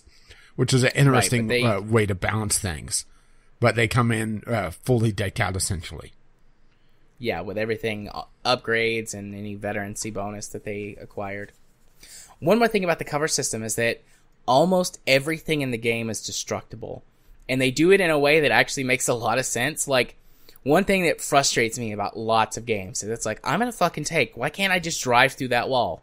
Well, you in can. Company of Heroes, you can. So... you can drive tanks through walls. Most explosives will destroy most types of cover immediately. Yeah, buildings collapse pretty realistically. Yeah. There's some things that are sort of map critical that can't be destroyed, like most bridges aren't indestructible, and things like that. And even though buildings can be destroyed, you can't really go through ruins at all. Like, yeah, unfortunately. Which it kind of makes sense because it would be so slow and would expose you so much. Yeah, but it would be nice to be able to put my sniper on top of a ruined building. Mm-hmm. But, that's a very small thing. Like, I like that.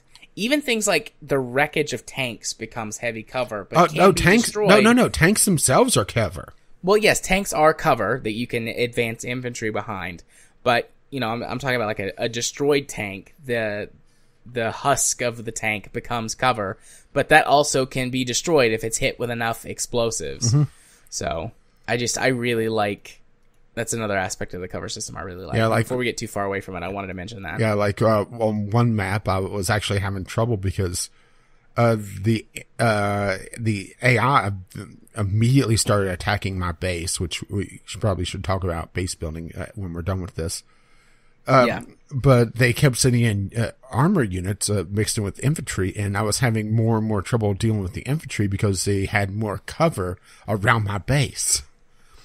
Eventually, I was able to push out of that, but it took me a lot longer than otherwise in pretty much any other game because they kept getting more and more cover, and I wasn't I just didn't want to spend that much time destroying it because there was a lot of husks of tanks, and it takes quite a bit to destroy a husk.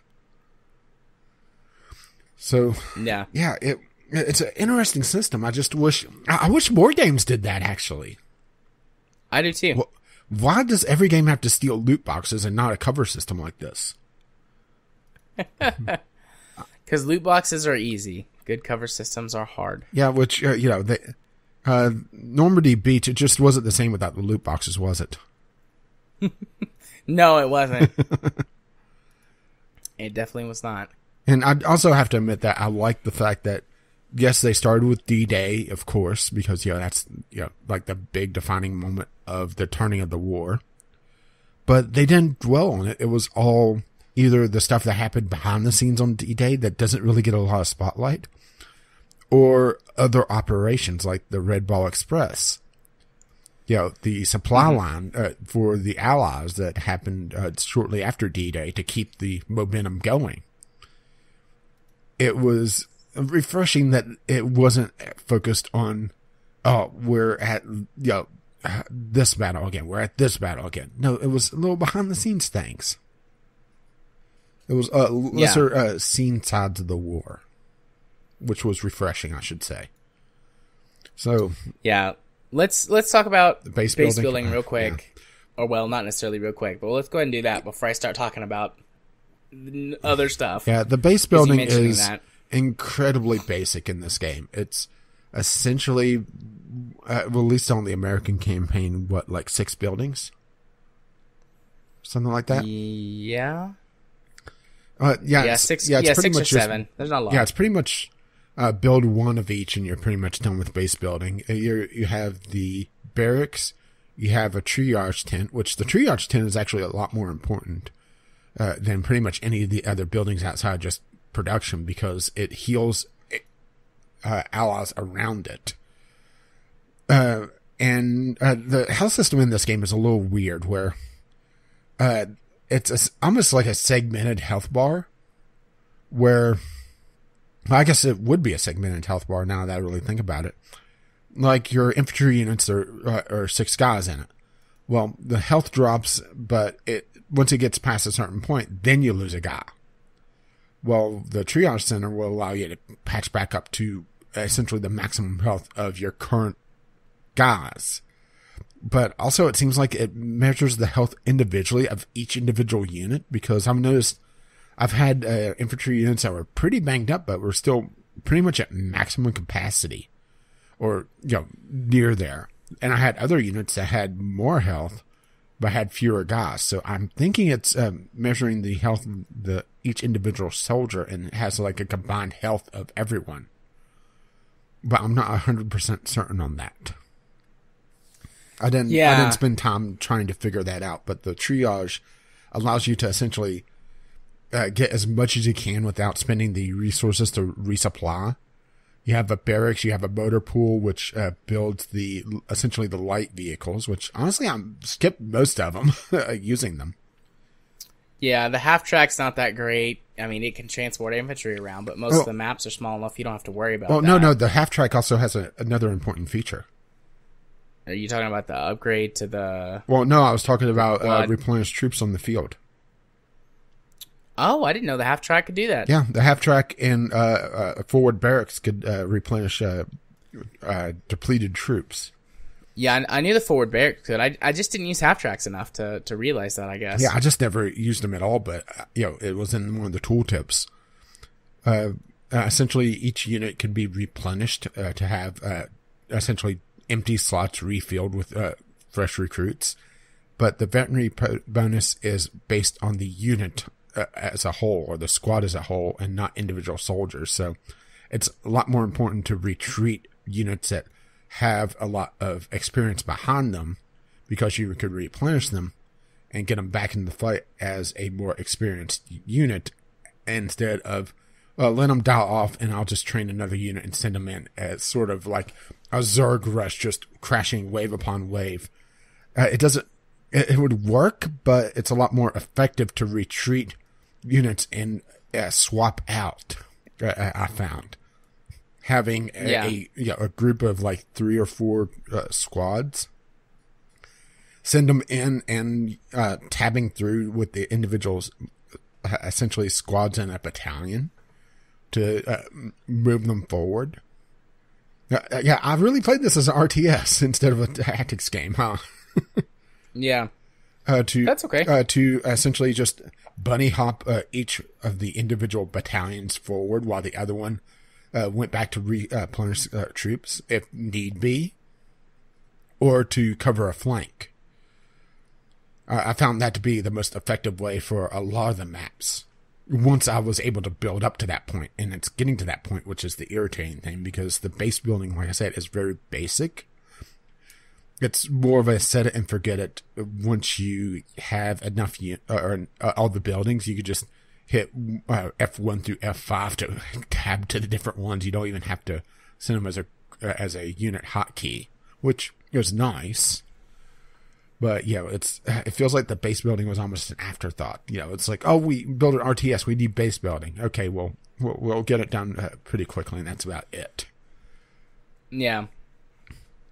I would have to say building defenses is a lot more important and has a lot more of an impact on things. But then again, you have a lot of levels that are focused on essentially holdout missions on a set timer.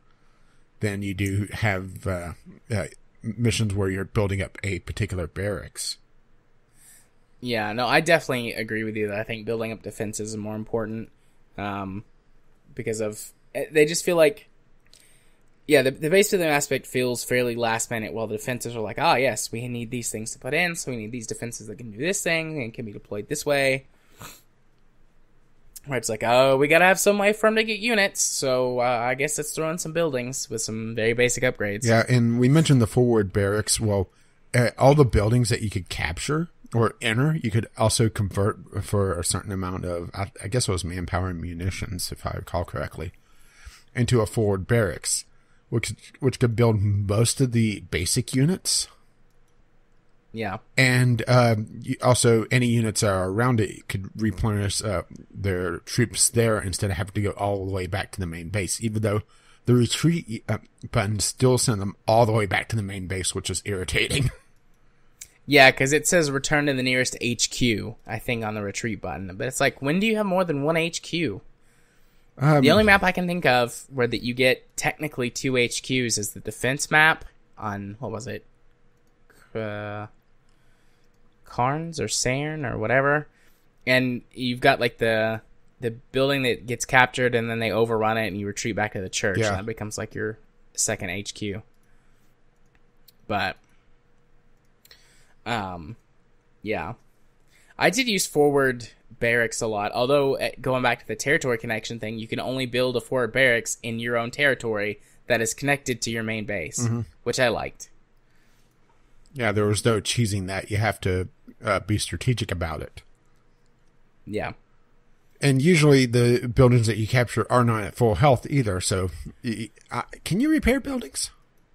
Not that I know of. I mean, you can repair your base buildings, but I don't think you can repair just like random houses and stuff that you convert to forward barracks. So you have to be careful about not only where you're building the forward barracks, but also the sight lines, because it can be taken out fairly easily.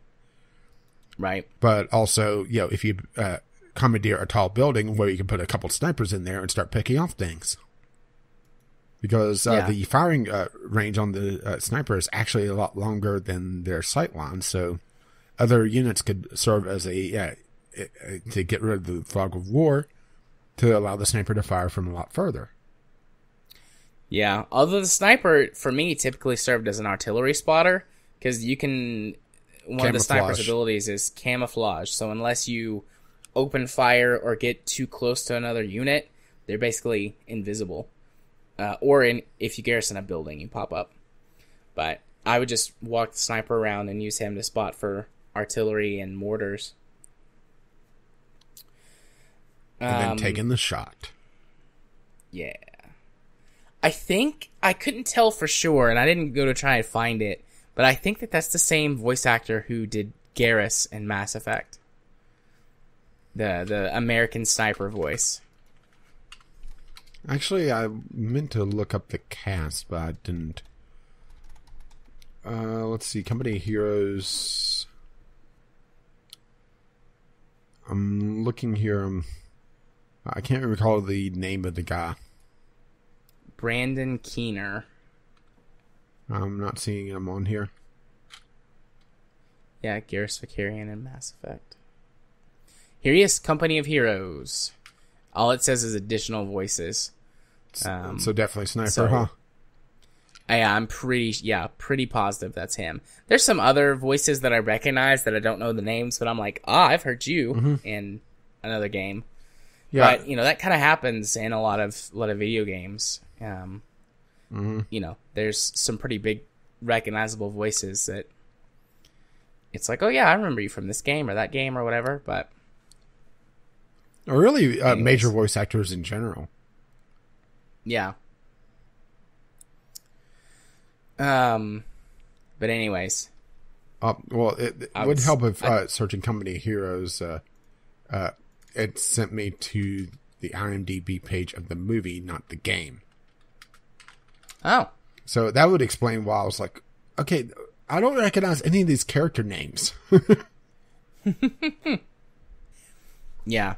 I just went on IMDb and searched for Company of Heroes. Yeah, Company of Heroes game. Yeah. Yeah, there it is. But anyways, I do think that's fitting because Garrus is a sniper in Mass Effect. I like that. I wonder if that was any bearing on those two things or if it was just random chance. But so we were talking about D-Day earlier. This game definitely came out in the very near post Saving Private Ryan. Yeah. And I just was double checking one voice. Yeah, that definitely was Steve Bloom. Steve Bloom, that's who I was thinking of in my brain. Just like, I was like, I recognize that person's voice, but I'm drawing a blank on who it is. Well, he around this time was probably most well known for the English version of Cowboy Bebop anime. Yeah, I'm going to have to force you to watch that then. Yeah, I mean, I've never seen Cowboy Bebop. I know what it is, but I've never seen it. Yet. But yeah, so this game very obviously came out in the relatively near time span after Saving Private Ryan and Band of Brothers. As someone who has seen both of those things a couple of times, the D-Day scene, it's not shot for shot Saving Private Ryan, but it's very heavily inspired by Saving Private Ryan. Saving Private Ryan. I'm just waiting for you to start accidentally saying the porn parody. Saving Ryan's Privates. No, Shaving. Oh, is it Shaving? Okay. Or at least that's the one I've actually seen. That's the one I always heard of. I never went out to actually watch it, but I heard of it a couple times, and then it took me a while to unhear that whenever I was hearing Saving Private Ryan. Yeah. But anyways, and then a lot of the American campaign feels very Band of Brothers. The Band of Brothers follows the 101st Airborne, which I think is the airborne company you play in the second mission. I can't remember. Like, one of the troopers will say, like, their company sometimes when you click on them, but I don't think it explicitly says in the mission. Or if it does, I missed it. But anyways, the 101st, marched into Germany along with everybody else, and they participated in the battle of, participated in Carentan. Fox Company of the 101st Airborne Division. Yeah. So, which Carentan is, the third and fourth mission. Yeah. The Battle of Caratan is about Fox Company of the 101st. Yeah. The Wikipedia page has it has the individual companies and what missions they're in. Okay. But anyways, the story structure, there's a couple of the characters, like the lieutenant and the sergeant, that feel very much like the lieutenant and the sergeant from Band of Brothers, and just the way that they interact and talk. Obviously, you don't spend as much time with them, with Band of Brothers being a combination of, action and then historical drama. But it just feels very inspired by it, but in a good way. The game feels like it took it very seriously, and tried to be as historically accurate as possible. And the way that it portrays those things feels real, like at least as real as it could for early to mid 2000s tech, and respectful. And I liked that. I really appreciated that. The game can get very brutal or very gory as well. That's not something we've really talked about. But I mean, this game definitely, I don't know what it's rated, but if it's not rated at least teen, possibly mature, I'd be surprised. Or whatever you're looking on. It's very mature. Country. Yeah. If infantry get hit directly or very close by with an explosion of some kind, artillery, mine, whatever, they will get blown to bits and chunks will fly in the air. The limbs can get knocked off, can get shot off or blown off. Yeah, the units get as sweary as me. Yeah, they swear a lot. There's not a lot of blood, which, it's an RTS. You're zoomed pretty far out, so I'm not sure quite how that would work anyways in a fairly realistic portrayal. Everybody's filled with raspberry jam. But there is plenty of gore and quite foul fucking language, so I don't think that's a bad thing. I really like it. It definitely, again, lends to that sort of air of realism that I think they're going for. Yeah, I will say that in some ways... Oh, sorry, go ahead. I was going to say, in some ways, conveys much more realism than just having fancy schmancy graphics. Like, they would probably just try and do it. If this game was produced today, they would focus on, like, check out all the cool, fancy in-engine cutscenes we can do. But it's like, just having somebody get blown to bits if they get hit with a tank shell is like, oh, fuck. That would happen if I got hit with a tank shell. Yeah, it's funny that you mentioned that, because there's a definite juxtaposition between when they have the pre-rendered cutscenes and when they have the in-engine stuff, isn't there? And I will say that the game has not aged particularly well. It's not an ugly game, but it's starting to, it's right on that sort of edge where this looks very primitive. Things like when they're showing sniper scopes in the cutscenes, it's like it's a hexagon. It's very clearly not round. Or a lot of jaggies and that sort of thing. Just things that jump out a lot more today as flaws, when back in the day, back when this was released, that was just, the norm. This was a very, decent looking game for then. But now, it was critically acclaimed for its physics engine. And actually realistic effects. But, so, it was a pretty game for the time. But by today's standards, it doesn't look that good. And just whenever they go between, especially in the early missions, whenever they have a lot more of the pre-rendered cutscenes, there's a definite difference between them and the in-engine stuff. And it's kind of funny, actually. Yeah. But they also show the Germans as, just soldiers as well. They're not the, uber evil Nazis. They're just soldiers a lot of times. They're not the Ubermensch. Yeah.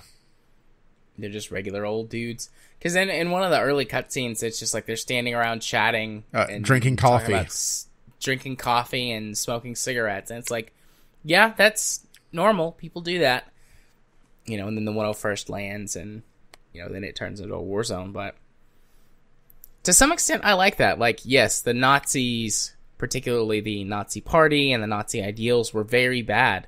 But a lot of people were just people, who were pressed into service Yeah, which it's a easy trapping to get into to portray the whole army as all of Hitler's elites. They believed everything that the Führer said.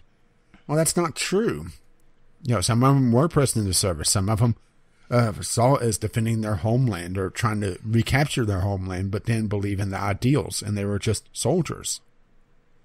So it made it a lot more realistic, showing that humanizing moment in an early cutscene. That, this wasn't, two ideals clashing. This was just two groups of people. This was two armies. Yeah. It was, it's good. Even though he wasn't my goddamn mother and wouldn't make me coffee like I liked. I don't feel like they take it too far either. No. I don't feel like they're trying to say, feel sympathy for the Nazis, but it's just like, hey, a lot of these people are just people too. Mm-hmm. So I feel like it's going to sound weird me using this particular phrase, but it felt respectful. Right. Respectful to the people, not to the ideals. Which I realize these days, people have trouble separating ideal from person. And I definitely I can understand that when there's such a steeping of the politics into some people's lives, that it's tough to separate them. But in this case, it's not like that. Yeah. Let's see. Is there really anything else? I mean, I only got about halfway through the American campaign because the missions get long. They do. Especially whenever the AI starts to do dumb things and it seems to prolong things. Yeah, I got one more play session in and finished up the mission I was in the middle of. But I haven't. We pretty much ended up in the same exact spot because I stopped at the end of the mission that you were on previously. Which it was still like a good 8 hours or so that I played it to get to where I was. And most single player campaigns in these types of games, that's how long they are. And we're somewhere between halfway and 3/4. With just the first campaign. I would say we were under halfway if you go by time, because some of the later missions are very long. I looked into it, even though I never beat the game. I looked into how long some of the later missions are, and oh boy, they get pretty damn long. Yeah, I've beaten the game previously, but it was some time ago. I will say that I've done better playing it this time around than I did last time, but it may just be I'm an older gamer, or I know how to handle RTS a little bit better. Because I was using proper tactics instead of just trying to build a ball of death and throw at the enemy. And also having a proper mouse worked. Or I should say a mouse that is suited for an RTS, because I had the MMO mouse. So it was a lot easier for me to just cycle through my different units. Yeah. Do you want to say we both had this issue with the frame rate? There's a frame rate bug on the Steam re-release. Yeah, and I didn't catch it at first, but then again, most of the times I would catch it. I was looking at, boy, there's like 10 polygons in that sniper rifle. Yeah. Or, boy, he has really squinty eyes for a German. So the frame rate is locked to 50 FPS via some sort of glitch or, coding error or something. And in Steam, there's just a really easy way to fix it by going into the launcher options. Considering the problems I had when I tried to fix it, that was actually kind of funny. You told me how to fix it. I put the command code or the command line in to the advanced options. The game would not load, so I cleared it out, and then it loaded with the fix. Yeah, weird. But I mean, it's just dash refresh, and then you put in whatever frame rate you want. And I set mine at 120. The game doesn't like frame rates that are not in multiples of 15.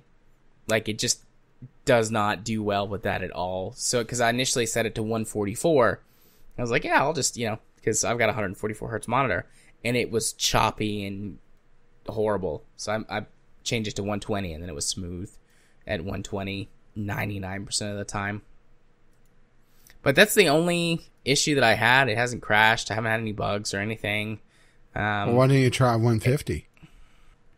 I guess I could have, but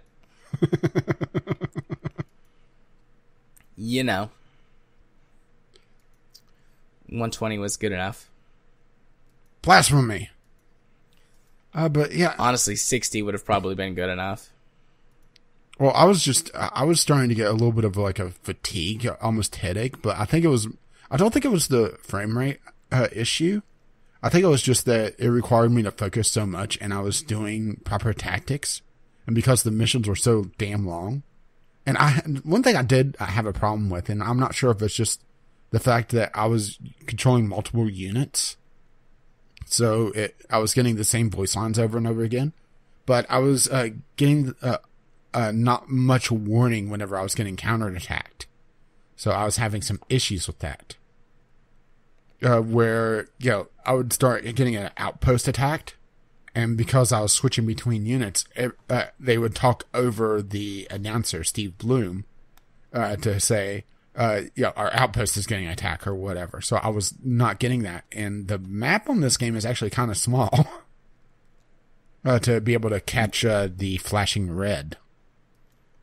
I was just not watching it closely enough, which was also a possibility, but it was just, that and the AI for the cover system was my two big bugbears. Yeah. Oh, and there's also one other that we didn't mention. Pathing. Particularly with the armored units. The armored units, they drive like newbies in World of Tanks. We mentioned how tanks have the side armor, which is weaker, and then the rear armor, which is even weaker. And also, individual components could be damaged. They could be damaged a lot easier on the sides and in the back. So, for the most part, like treads could be disabled by getting a side attack a lot easier than the front. Rear, it could destroy the engine or damage the engine, so the tank moves slower or comes to a dead stop. The main gun could get shot off or damaged. If your tank is upgraded to have a machine gunner, that he could get killed and you lose the machine gunner. Well, all this is dependent on that flanking system, where you have to protect your vulnerable parts for these heavier units. Well, the pathing system just isn't quite there. The infantry will try to get out of the way of tanks, but other tanks will not try to get out of the way of other tanks. So there was a couple times, because, especially in the last mission that you played, the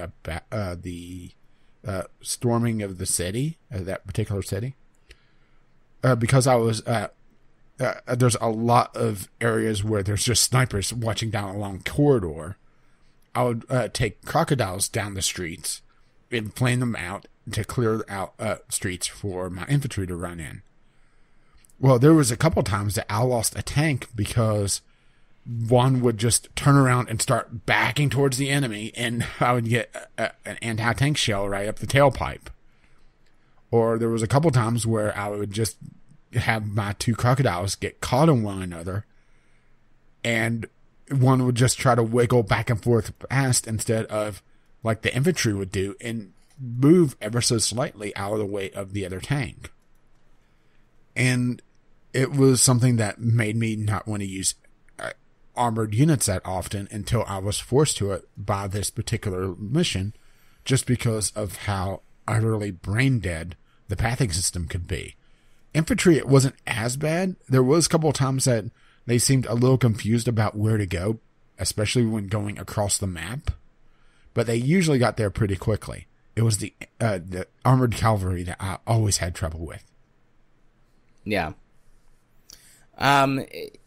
When clicking and holding to determine a facing would help to a degree, but that doesn't help with even the pathing. Sometimes that could, yeah, but that still doesn't help with the pathing issues that I had. And just the fact that even if you tell a unit to you use the facing to essentially tell them to reverse, that wasn't even a guarantee. There was a couple times I would use that to try to get, especially it was the Shermans on the Red Ball Express level. I lost a Sherman pretty quickly because he got caught out by an anti-tank unit as I was trying to clear out a little bit. So I was told to back up just to keep forward-facing armor. And I was using the facing. Well, I guess either I went back too far or the AI decided, this war is not for me. I quit. And he turned around, exposed rear armor, and blew up. So it was a little frustrating. But yeah, overall, I liked the game. It's just there was a lot of little bugbears that made me fully recommend it. Yeah, but there's not a lot of RTS out there these days. There's some, but there's also not a lot that is so campaign focused. Yeah, I really like this game. I pretty much fully recommend it to anybody that is interested in RTS. It's definitely one of the better ones. And aside from the aged graphics, I think it from a playing perspective it still holds up. Yeah, I would say it holds up a lot better because of its unique attributes more than it being an RTS. Yeah. Just because you don't see a cover system. I can't think of another RTS that has a cover system like this. Or even neither can I. Or even a flanking system is like this is pretty rare.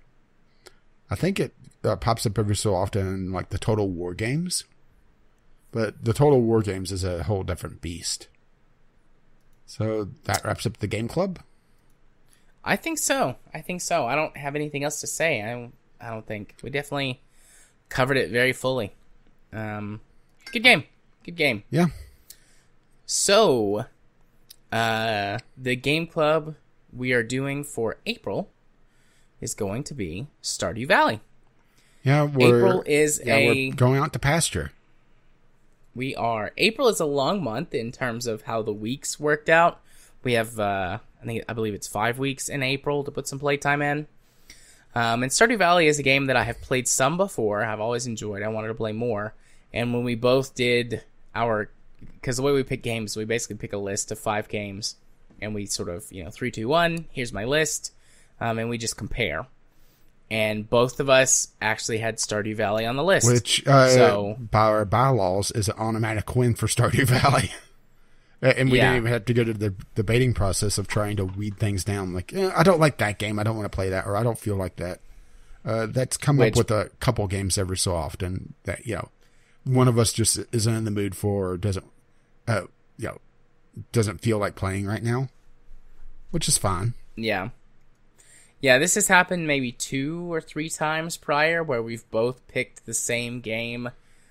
And mind you, I picked my games a lot earlier this time, so my list was set long before you were setting up your list, if I recall correctly.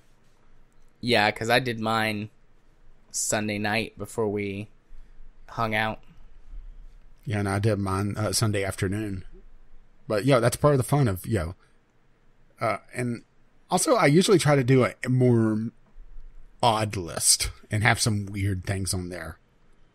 And sometimes I've actually come through into Game Club. Yeah. Stardew Valley has got multiplayer now. Yeah, is it still like in beta? No, it's fully out. It's co-op. Is it just for 2 people? I'm not sure. I think it has more.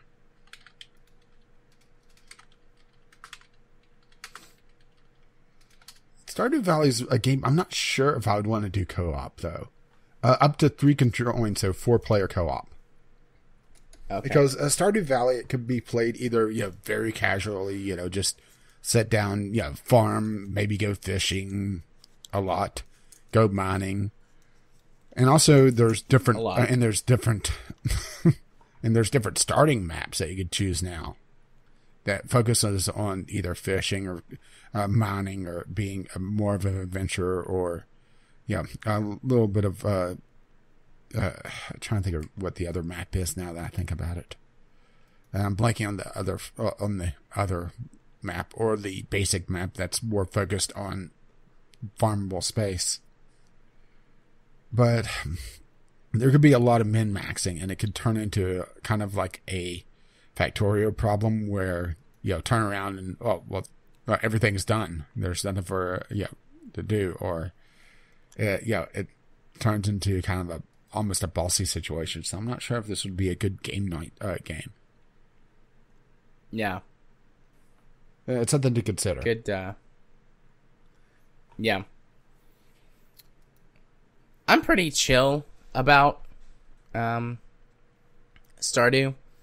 I mostly just spend every day like going and chopping down stuff and then planting things in the dirt. That's it. I have wood people in town. I still haven't completed the very first like objective where it's like meet all 20 something people in the town. I'm like, no, I'm antisocial. Yeah. Meanwhile, I go hang out with my best bud George. Yeah. No. What? The cranky old man in the wheelchair? I haven't met him. Yeah, there's a cranky old man in a wheelchair. He pretty much just stays in his house. Gotcha. Yeah, I think I've met maybe 18 or 20 people. Now here's the other question, and I didn't broach this before we started recording, mostly because I think it'd be more interesting this way. Mods.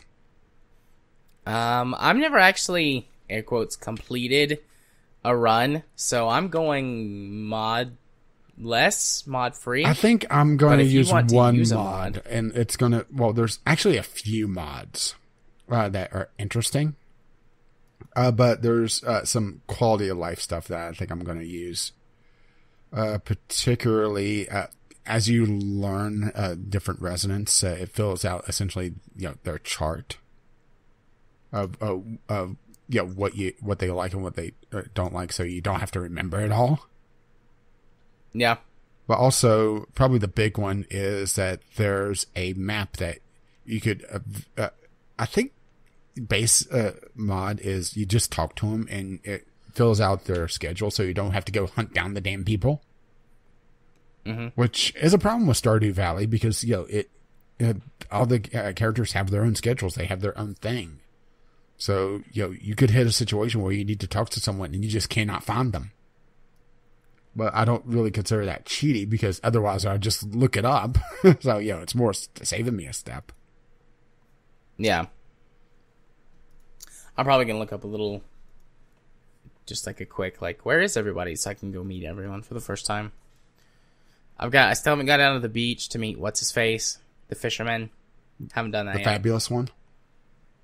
Is he fabulous? Or no, there's one guy that's very fabulous. That's a potential male love interest. And that's the other thing is that, all the characters are bisexual. Yep. I did know that. Let's see. I'm looking at... I'm playing a girl. There's a shock. I'm a girl. There's a shock. I can't remember if I gave myself pink hair or green hair. Yes. Yeah. I think it's pink. I think I got pink hair and a shirt with a pink heart, and my pants are green. Yeah, and I do have to highlight one thing off the bat since we both started. So Santa's dead. The opening cutscene. Am I the only one that looks like? Oh, your grandpa. Yeah, doesn't he look like Santa in a green suit? Yeah, I guess so. I didn't have that thought when I watched it, but he does kind of. On a very poorly drawn bed. That's like the worst art in the game, isn't it? That bed. Yeah, it's not great. Maybe I'll also get the tractor mod. I'm looking at the top mods. I'm like, oh, there's a tractor mod. Tractors are fun. But it's expensive to get, so it balances out. But I'll probably do a slightly modded game, not as crazy as I usually do. But yeah. So Stardew Valley, Fun times? Stardew Valley. Hey, looking forward to it. Hey, I wonder if this will trigger Jim because, he does love his farming simulator. Ooh, I hope so. Yeah, actually, we didn't even check. A lot of people in the community have Stardew Valley. Yeah, I didn't even check to see who had it. I mean, it's not a very expensive game, and it usually goes on a fairly decent discount now. Let's see. Yeah, I'm seeing a lot of people on the list, and a lot of people that do not have a ton of time in it. Matter of fact, I see a couple people who do, though. Ghost Shark, 187 hours. Ghost Shark. Putting you on blast. We're expecting something. Yeah, I mean, I only have 37. Zloskin, who I don't know if she listens to the podcast or not, but she's in Discord and plays some games sometimes. Hey, Kyle, get her to do something for this. And then Kyle's played it for a few hours. Spaceman has.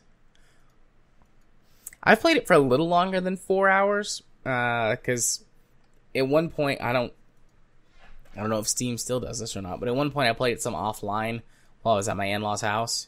And it depends on the game. At least Steam didn't used to track offline time played, but it's not a lot. I've played it maybe 10 hours total.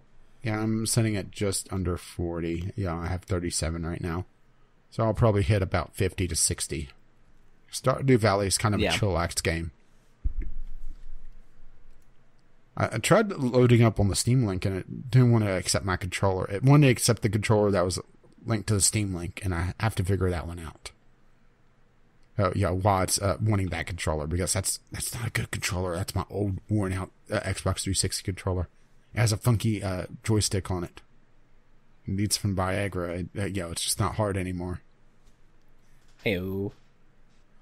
So, looking at our time, how do we want to handle this? Do we want to just jump directly to the community corner and then discovery queue?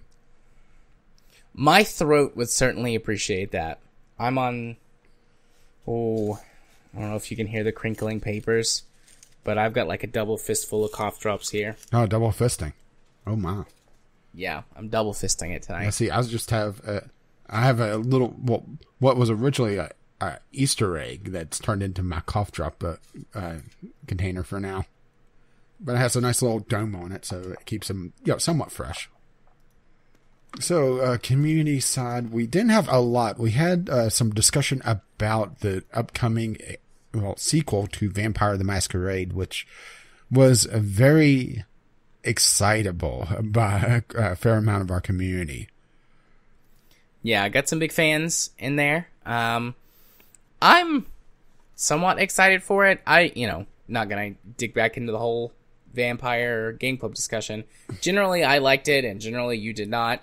Basically, yeah, but I was more caught up on just how clunky it was, and I'm not a big horror guy, so the horror theme just did not want me to get past that clunkiness. Yeah, but I'm generally looking forward to this, but there are some pretty excited people in our community, so just not gonna go through everything that was said in Discord, but just want to say hey, if you want to participate in community discussions, you could head on over to our Discord, where that we have typically people chatting about stuff every day. We don't have a huge Discord, but there's enough going on there that you could definitely add to it and be noticed. And if you're proud enough, there will be a response. Indeed. I will say that the Discord is still on partial lockdown, so if you join, you have to wait 10 minutes to be able to chat. That's by design. Mostly because we had spam bots, and I actually figured out where they were coming from. They were using the chat link out of the show notes, and it was using that link. And it took me forever to figure out where they were coming from to be able to try to patch that leak. So I cycled that link as well, and it seems like they've stopped for now. But then again, I've also left the server on partial lockdown, so... Yeah, it's just, you have to wait 10 minutes. It's not that bad. I still need to toy around with some bots to be able to figure that out. I just don't want to, release our robotic overlord. Well, outside of Craig. And I wasn't sure if that was a cough or a laugh, so I paused. It was both. I had a tiny cough and then I laughed. I don't want to just turn loose a auto mod and not know what I'm doing with it, so I'm being careful with it and doing some more research on it. And also this past week was me focusing on Gameclub, and well, I've also had my connectivity issues, so yeah, that's directed to sound like yeah. Right. But if you wish to join our Discord, you can find a link over on our page, vglpodcast.podbean.com, or you could tweet to us VGL Podcast on Twitter, and I will send you a DM with it, or you just email us, and I will do the same, or one of us will do the same.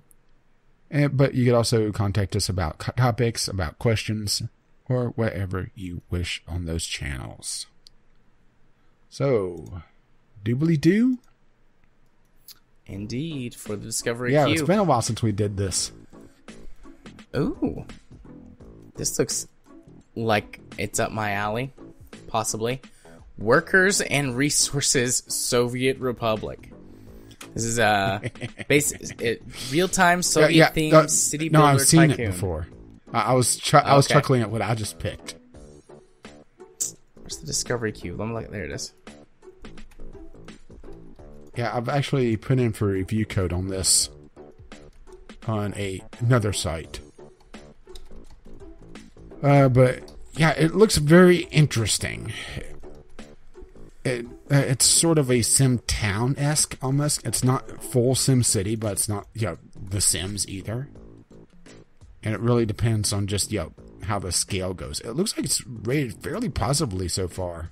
I mean, there's some people complaining about it, of course, but it seems like it's a more niche city builder, which is nice. And it's a Soviet city builder, so you don't see that often. Yeah, that's the thing that's got me most interested in it. Soviet city builder. So I got Vampire the Masquerade Bloodlines too. So I got to steal that for the Discovery Queue.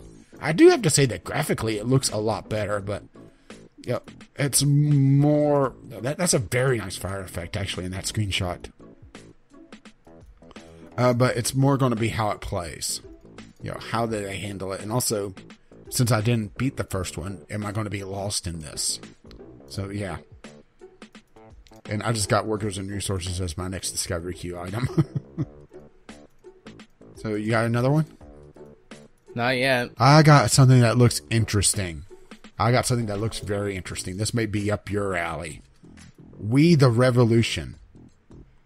Okay. As a judge of the Revolutionary Tribunal, proceed over complicated cases of ordinary citizens, dangerous criminals, and enemies of the revolution in revolutionary Paris. Huh. That sounds very interesting. That does sound very interesting. And it actually has a pretty decent polygonal art style. Like a low poly art style going on. That is very interesting. I would love to see how this plays out. And that is not an expensive game. That is going on my wish list immediately. It looks like it has some sort of tactical elements on it as well. And some sort of dice game going on. That's... I'm interested. That does look pretty cool. I'm interested to see how this plays out. This is why we have Discovery Queue, is finding neat junk. And yeah, that is it, right? Yeah. So this looks interesting, as long as it doesn't turn out to be another one of these shitty types of things. It's called Shipbuilding Simulator. It looks like a first-person Age of Sail shipbuilding game. But it's in first person. It doesn't say, or I didn't see VR anywhere, just at a quick glance, but it looks like it would be a VR title.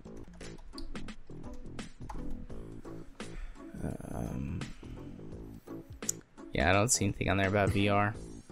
It's the page is very bare bones, which has got me a little worried it might be utter garbage, but don't know. They could have just put it up, maybe, or it's like an... Well, it says coming developer. soon. Griffin's Castle. Yeah, I was going to check them out. So they've got 1, 2, 3, 4, 5, 6 games. Yeah, all of them coming soon. Oh, this is the person who's doing Mechanic Simulator, which I've found before. Maybe. No, this is a different game than what I'm thinking of. Interesting. Well, I'm not going to add to my list, but I just got Tropico 6 again. Did you get that last time we did this? I got the beta. Now I got the full game. But I think I got something that's also up your alley again. Possibly. Okay. Wolfpack. Crew. I've seen this somewhere. Not on Steam, but I've seen it somewhere. A crew of players experience the tense atmosphere of a World War II U-boat, manning the stations of this realistic co-op simulation game. That sounds really interesting. Essentially, Artemis Bridge Simulator or Star Trek Bridge Simulator. Only you're in a German U-boat. Scrub Marines. Yeah. Graphically, it looks decent. I mean, it's not amazing, but I imagine that this is more for the environment of the U-boat than the sailors. Yeah. Looks like it's an early access, not a cheap game, and the fact that it's co-op focused is a little bit troubling on that. Final release version will be in 2019, so this year. A campaign with various missions and iconic events. I'm just wanting to see if the Wolfpack will be priced the same during and after the early access period. So $35 for this, and the fact that you need multiple copies, that's a little bit to bite, you know? Yeah. Unless they do some sort of, pack deal. But I'm not seeing that on here. That's a little bit much, but for a group of people that's very into World War II, there you go, right? Yeah. So I got Rage 2. Yes. Which the sequel to the popular question mark Rage. Yeah. I thoroughly hate. Sorry. I thoroughly hate the picture that they've got here of this like weird looking screaming man. I thoroughly dislike that. But I mean, Rage 2 is a game that I was interested in just from E3 last year. You know what we saw. Yeah, and the fact that Bethesda is pretty much saying, "Oh shit, we got to put stuff on Steam again."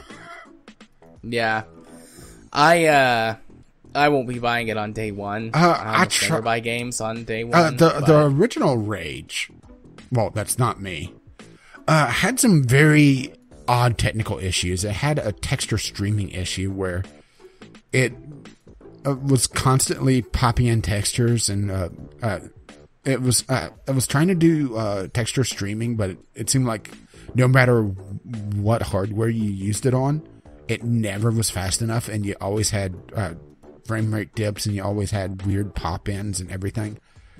With enough different modifications, it got decent, but it was never gone for me. And I tried recording at one point, but it was just required so much modification. It was unstable. So I didn't want to bother with it. Which was a shame because it was interesting. It was, it wasn't really open world because it seemed to really drive you in a very particular direction, more so than what most of the world games does. And also, it was very small maps, almost corridor-esque maps, but they seemed to be throwing a lot of interesting ideas, but I never got very far in the game. But it was pretty over the top from what I recall, so it was interesting. And I'm talking more about your game than you are. You are. I didn't really have a ton to say about it. I've already moved on. Well, I have Creatures Inc. Creatures Inc. throws you and your friends into a world infested with creatures. Battle to survive in a valley where you can capture and tame creatures. So essentially, pretty much every single sandbox survival, only more focused on creature capture and taming than usual. It looks like this is a new company, though. Little Beavers Games. So, that's something at least. It doesn't look horrible, but it looks like it's it's an Unreal Engine game, right? It looks pretty much like it could be a PUBG screenshot, huh? For some of it, yeah. Ooh, but it's interesting to see something like that. Oh, hello. So this is my last one. Landiner? Into the Void. It's a top-down RPG or ARPG. That actually but does it's look sci-fi themed, and it's got spaceship building and space combat on top of looks like some ground-based stuff. But it's got a tile-based or grid-based ship customization and design system, which like stuff like that I'm a sucker for. You know, everybody on here knows that by now. So even though I don't particularly care for the style of gameplay, the fact that it's sci-fi themed and I can craft my own spaceship, I'm like, okay, yeah, I'll give this a shot. So, well, I got one that you have, so I'll add it anyway. What is it? Astrox Imperium. Astrox Imperium. Yeah, I'm pretty sure you've talked about that at length. So, oh shit! Sorry, these are the guys that made Convoy, which I've talked about on a previous episode, as an FTL like inspired, an FTL like that where your ship is crashed on a planet, so it's ground based. That's an excellent game. So that makes me a little bit excited. So, do you want to talk about Astrox Imperium since I took one of your games?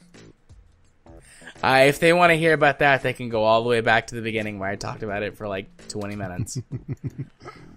All right. Well, how about Anno 1800?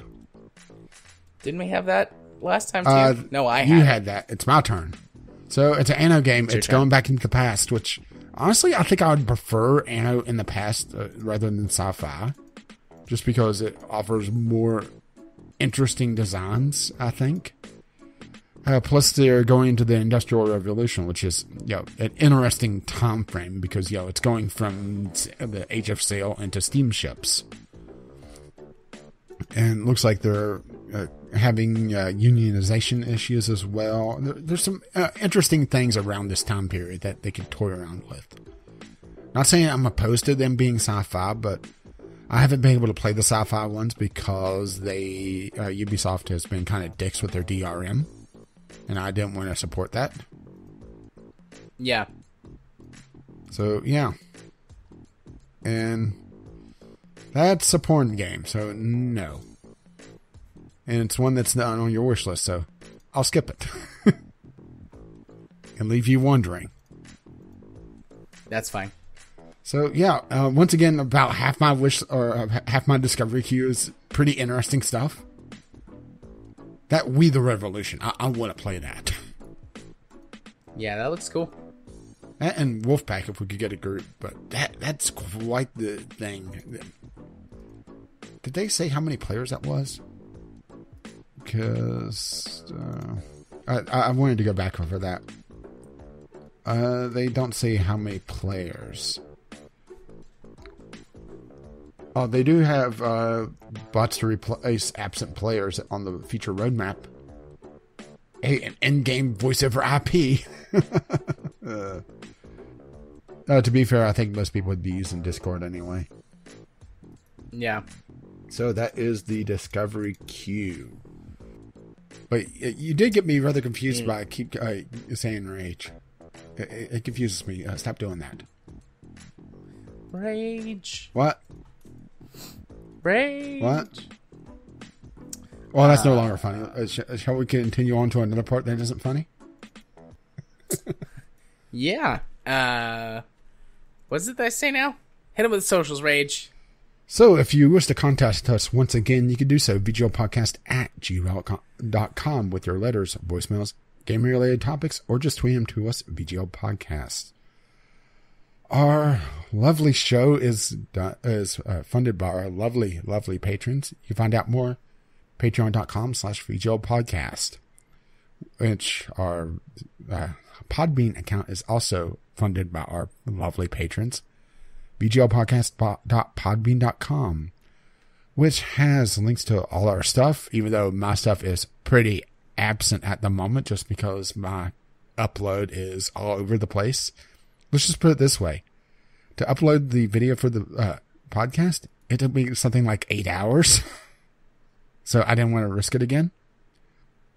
But links to all our social stuff, links to Discord, and to everything else can be found on podbean.com, as well as the RSS feed, show notes, or you just find us on iTunes and Google Play. And I have been, of course, Caffeine Rage. You can find me over at Gaming with Caffeine Rage on the YouTubes, even though, like I said, it is going to be a little threadbare for now. You can find me over on Twitter, Gaming with CR, or you can eventually find me over on Twitch, Caffeine_Rage. And you have been Gaming Psychologist, which you can find over on YouTube by searching for Gaming Psychologist. Follow me on Twitter at JMA4707. Or you can be my friend on Steam by sending a friend request to jarthur4707 on Steam. And if you wish to let them know exactly what episode of the podcast you're coming from, the password for this week is Bratwurst. Bratwurst. You know, there was a lot of choices I had for that. But Bratwurst seemed like the best option. And also, it was added to my shopping list. Our intro and outro music is On the Ground by Kevin McLeod and Doobly Doo. Our Discovery Queue music is by the same artist. You can find his work at incompetech.com. And as always, as his lovely music starts to roll across my voice. Bye-bye now. See you next time.